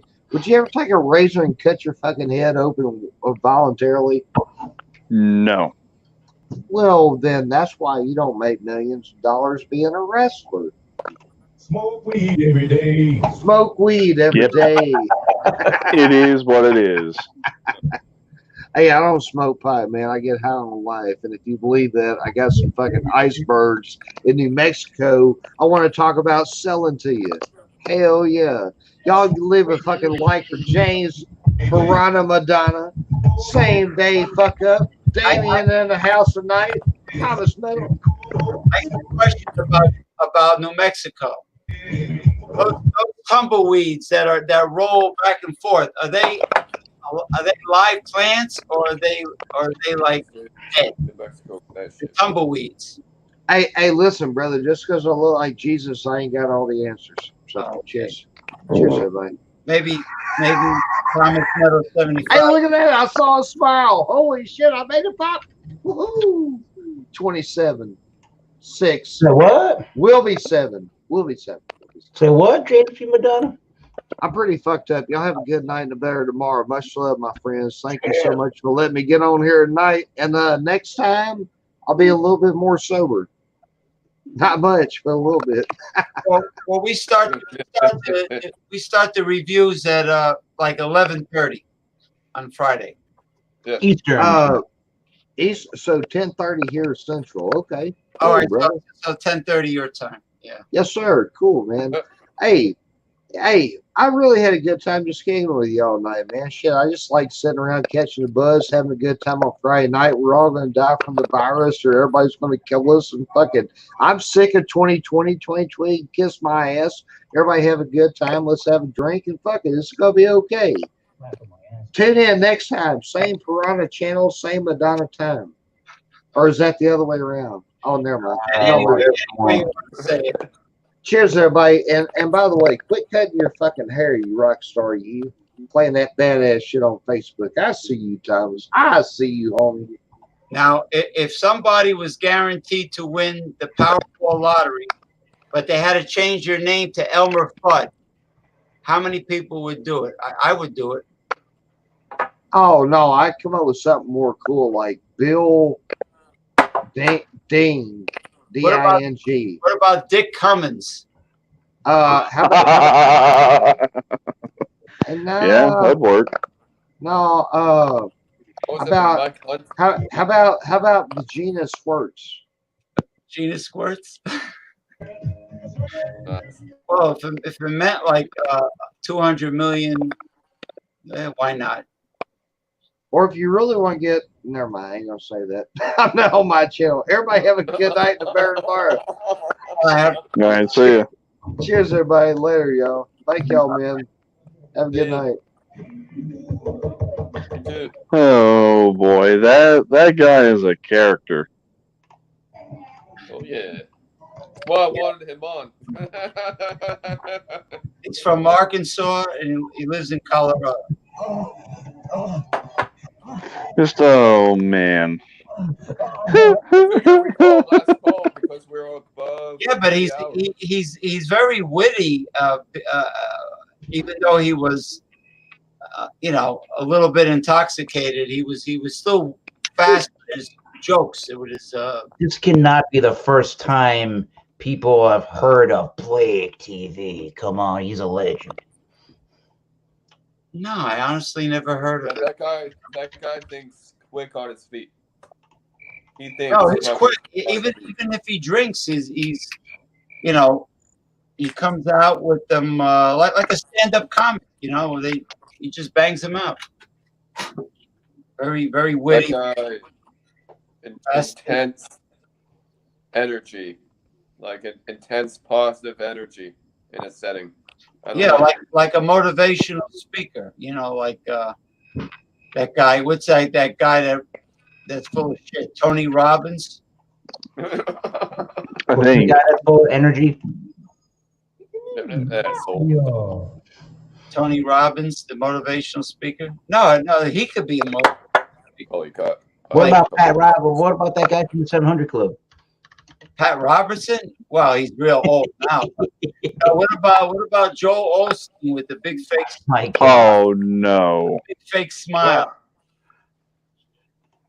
Well, to be honest, if I had that kind of energy and I was acting like that, I would probably need what I had the other night. 4 Loco 10%. No, I don't need to be revs up. I need to be mellow, like Jello, like Damien is relaxed.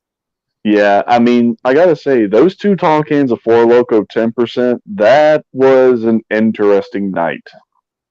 Oh yeah, you did a review on one of them, right? Yeah, the 4 Loco watermelon, and it lasted longer than the Still Reserve, and it hit like a ton of bricks on the second can. The first can gave me like a nice buzz, and it wore off pretty quick. But when I cracked open that second can, man, it hit, and then when it hit with authority, and it just stuck. You know what it sounded like when that product hit you in the face?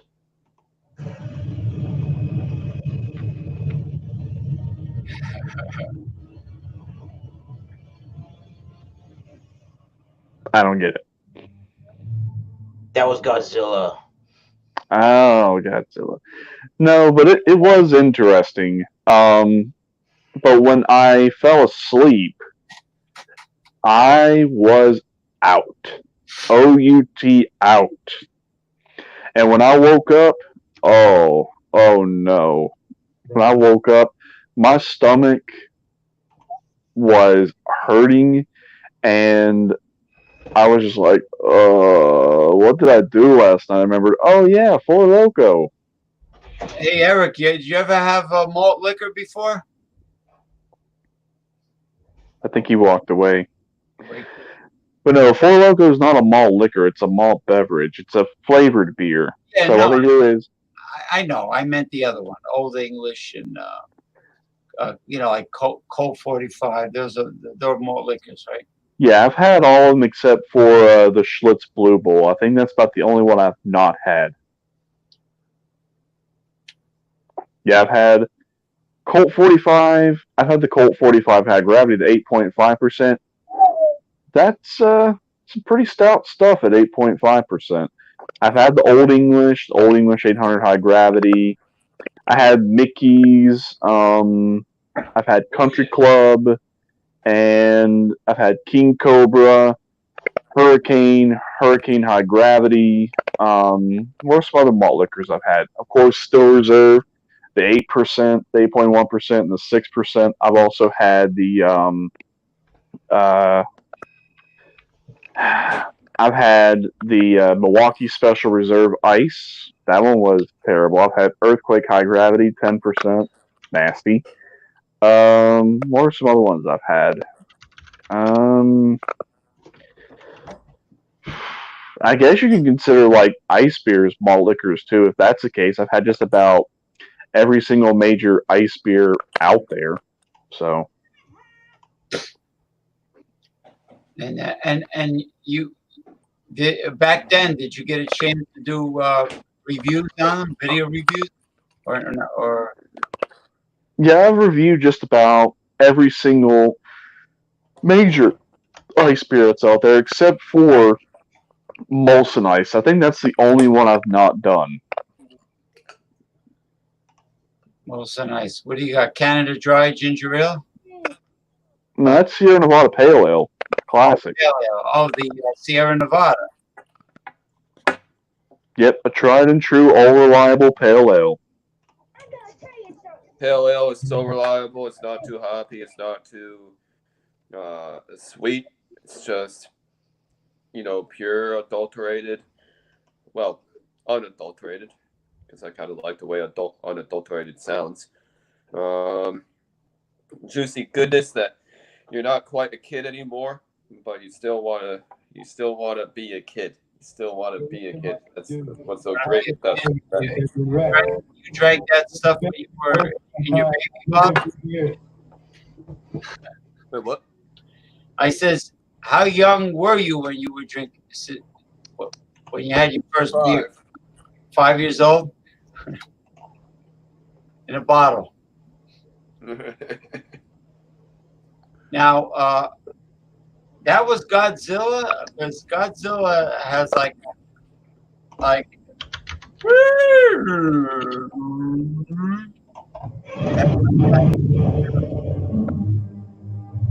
oh, I heard it. Yeah, he was like, There he is. that's the Godzilla sound like I recognize. Masura, the two little Japanese. This is awesome, but what you guys call last call right now? What? This is awesome, but I feel like we're over 3 hours. You want? We're almost at 4. Why you wanna wrap it up? If you do. Well, finish your pale ale. All right, but I actually got to go to another show. I'll be. Aw, you buzzkill. Oh, all right. Oh, gee, that was abrupt. Damn, son, where'd you find this? How many? What does he go on? Are there shows? Are there streams until like sunrise or something? All I know is No. God damn it! God damn it! God damn it! God damn it! God damn it! God damn it! You broke the rules! You broke the rules!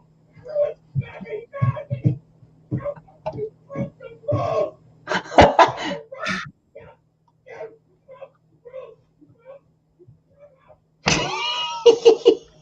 you broke the rules. You broke the rules, Michael Hilton. I don't know what those rules are, but you broke them. Yeah, I don't think he probably sleeps during the day like Count Dracula because Maybe. Who the hell knows? But he broke the rules. I don't know.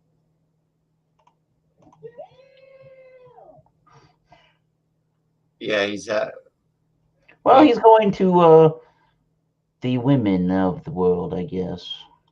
yeah. What the only woman in the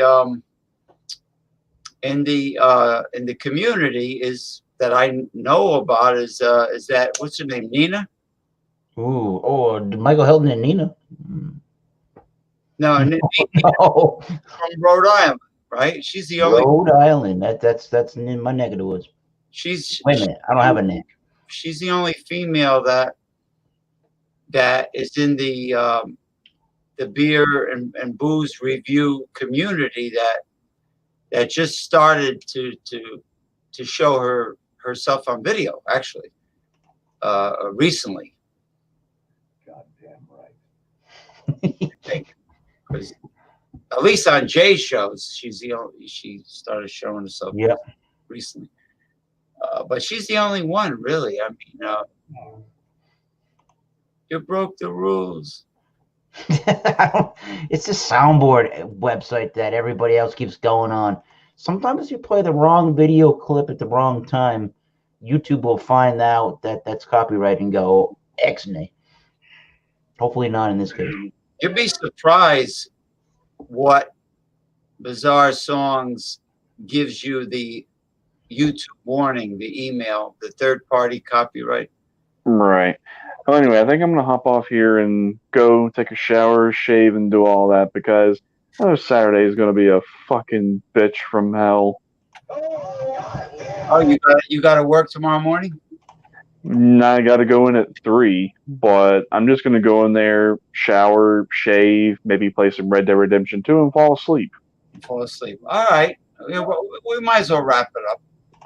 Yeah, and then I don't know what I'm going to have to drink for a Saturday night. I'm either going to have I don't know what I'm going to have. I'm going to search my fridge and see what I got. I probably got some like some flavored beers. I know I bought quite a few flavored beers here recently, so I'll give them a whirl.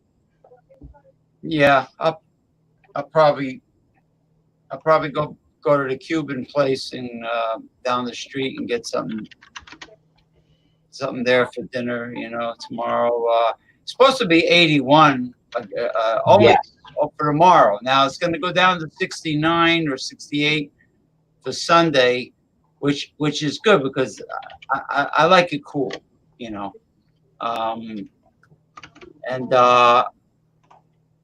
I already got the show set up for Sunday night.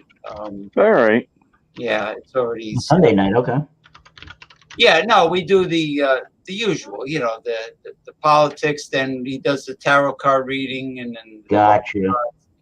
And then all the way at the tail end, Hilton likes to come aboard, but I told him, make sure you're sober when we do the serious part. Mm-hmm. And then he opens up his beers when we're done with the tarot card reading and the divining rod questions, and then that's like later on. So it ends up being same. It ends up being like about the same time at night, So Gotcha. Yeah. So that's about. How was your Tanqueray and tonic? Good. That is. All right. Well, catch y'all later. All right. Cheers. Can't Cheers. complain with Tanqueray and tonic. It's always a good time. Very refreshing, and you forget that there's that much ABV going on. So, yeah. Well, the tonic water tastes so damn good, in my opinion, that it's like drinking a sangria or a Mai Tai or fruity, and then it sneaks up on you. Boom. That it does. It does. But right now, Jay Terrio is probably having breakfast. Jesus. He gets up at 2:30, I think. That's if he eats that early. And I think he does. What is he? He does his show at 5:30 Central Time. Something like 5:30 in the morning. 5:05. I don't know. He's drinking liquor at 5:30 in the morning. But he's funny when he does the solo thing. Yep. He's actually funny. That's why I've been putting Doorbusters on the food group. I'll tell you about drinking at 5:30 in the morning. I watched Tom Overhill's live show. He's got the long hair like the Dutch boy paints. You know, the beard. He looks like he put on weight. And he said some pretty interesting things about he does a good beer review. Yeah. Yeah, I like it. It's different, but he's informative. He knows his shit. Yep. He's only on the YouTubes Facebook these days. He doesn't have a YouTube channel? Well, he used to do the YouTube stuff, but I think that he found that more people were watching what he does on Facebook instead. So he's always just going live there and posting stuff. He posts a bunch of stuff on my page on YouTube or my page on Facebook, the Masters of Beer Reviews. Yeah, he posts more on that thing than I actually do. That's kind of sad, though. Yeah, I mean, what I would do is if he wanted to, you can download your Facebook videos and put them. Yeah, anywhere that's what I should be doing when I go do anything live. Yeah. Yeah, and vice versa. You know, he can start a Facebook page called the Beer Whisperer. He can do so many things. Hey, he got a new smoker. He posted a photo of a smoker, which was great.